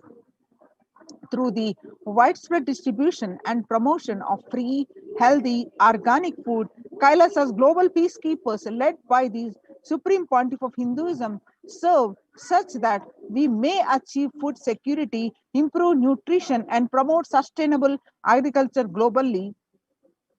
Annadan is a vision to end poverty and hunger in all its forms. Join now in Kailasa's COVID care production centers. Register now through the link below, https://kailasa, https://kailasa.org/kailasa care. Revelation to the world by Devi Parashakti. On 12th May 2021, Devi Parashakti revealed through the Supreme Pontiff of Hinduism that I came as Nija Avatar. I am blessing you. Listen, people, listen. To do good to all of you, I have taken the form of Nithyananda and came down as Nija Avatar. People of India, listen carefully, listen. Time after time, Bharatam is Jnana Bhumi, where enlightened beings come, and we cannot make Jnana Bhumi as infantile. Enlightened beings have to come. They have to live and it has to flower. Few hypocrites, because they are stuck in delusion, we cannot sacrifice the world. Cosmos cannot be destroyed. The ship I did to save the cosmos from being destroyed, that is called Adi Kailasa. The ship I did to protect beings from Pralaya is Adi Kailasa. Because of conspiracy of Drohis and enemies rule, the captain has to leave the ship. Before 12 years, knowing the great deluge that is going to happen, all Aushadas by this Guru Purnima, that Jnana Rasavadam,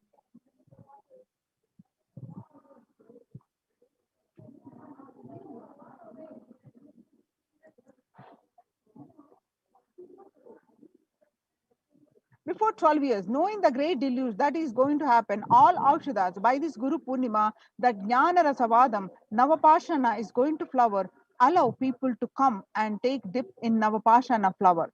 People, whoever comes and dip in Vaidyasarovar, they will not have death, they will not have corona. Crores and crores of people will come in line every day and they will come and dip in the Ananda Lingam.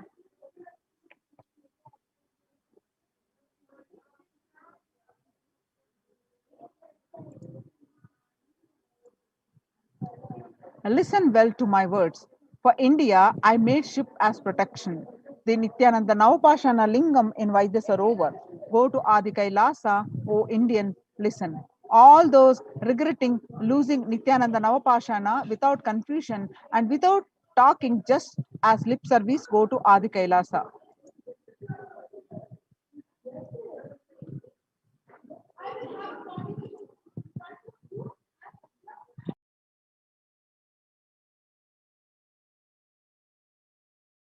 Continue the next segment after a short break.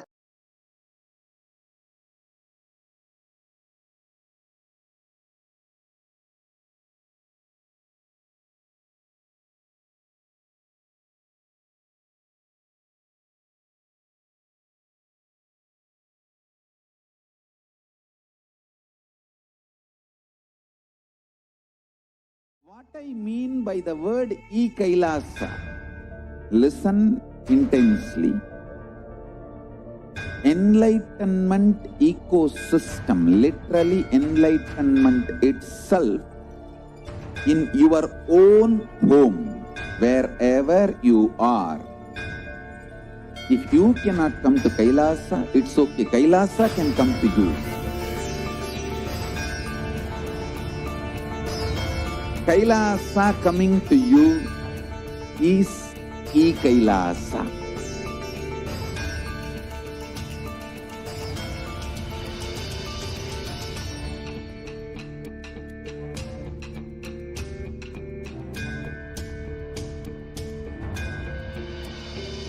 I will revive Hinduism.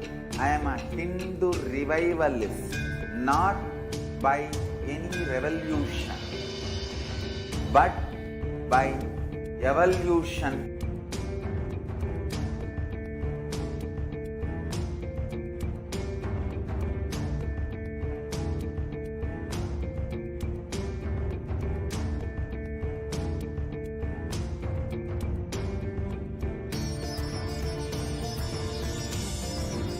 And setting model community.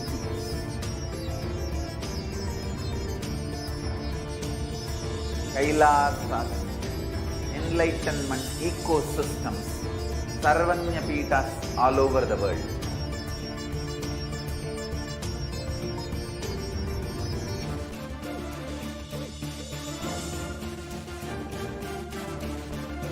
All powerful cognition, knowledge, only when you live, power manifestation and possibilities manifestation happens. It's a fundamental truth.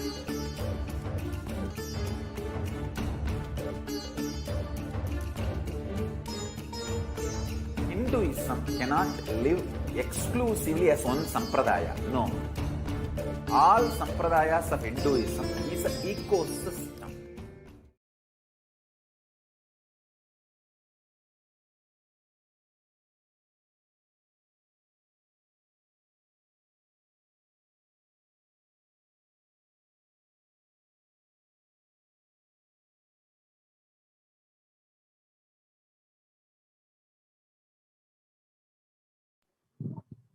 Sorry for the technical glitch.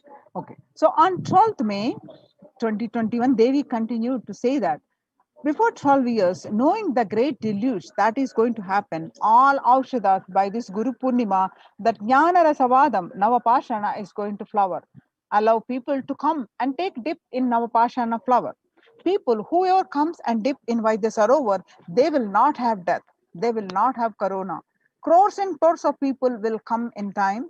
Every day, they will come and dip in the Ananda Lingam. On 13th May 2021, Devi continued to reveal that, listen well to my words. For India, I made ship as protection. The Nithyananda Navapashana Lingam in Vaidasarovar. Go to Adi Kailasa, O Indians, listen. All those regretting losing Nithyananda Nija Avatara, without confusion and without talking, just as a lip service, go to Adi Kailasa. Scores of people will come there looking for health, Navapashana water feast and medicine, to get health and protection and enlightenment. To protect India from the great destruction, I, Parashakti, made this huge ship. Even if the captain is not there, ship is there.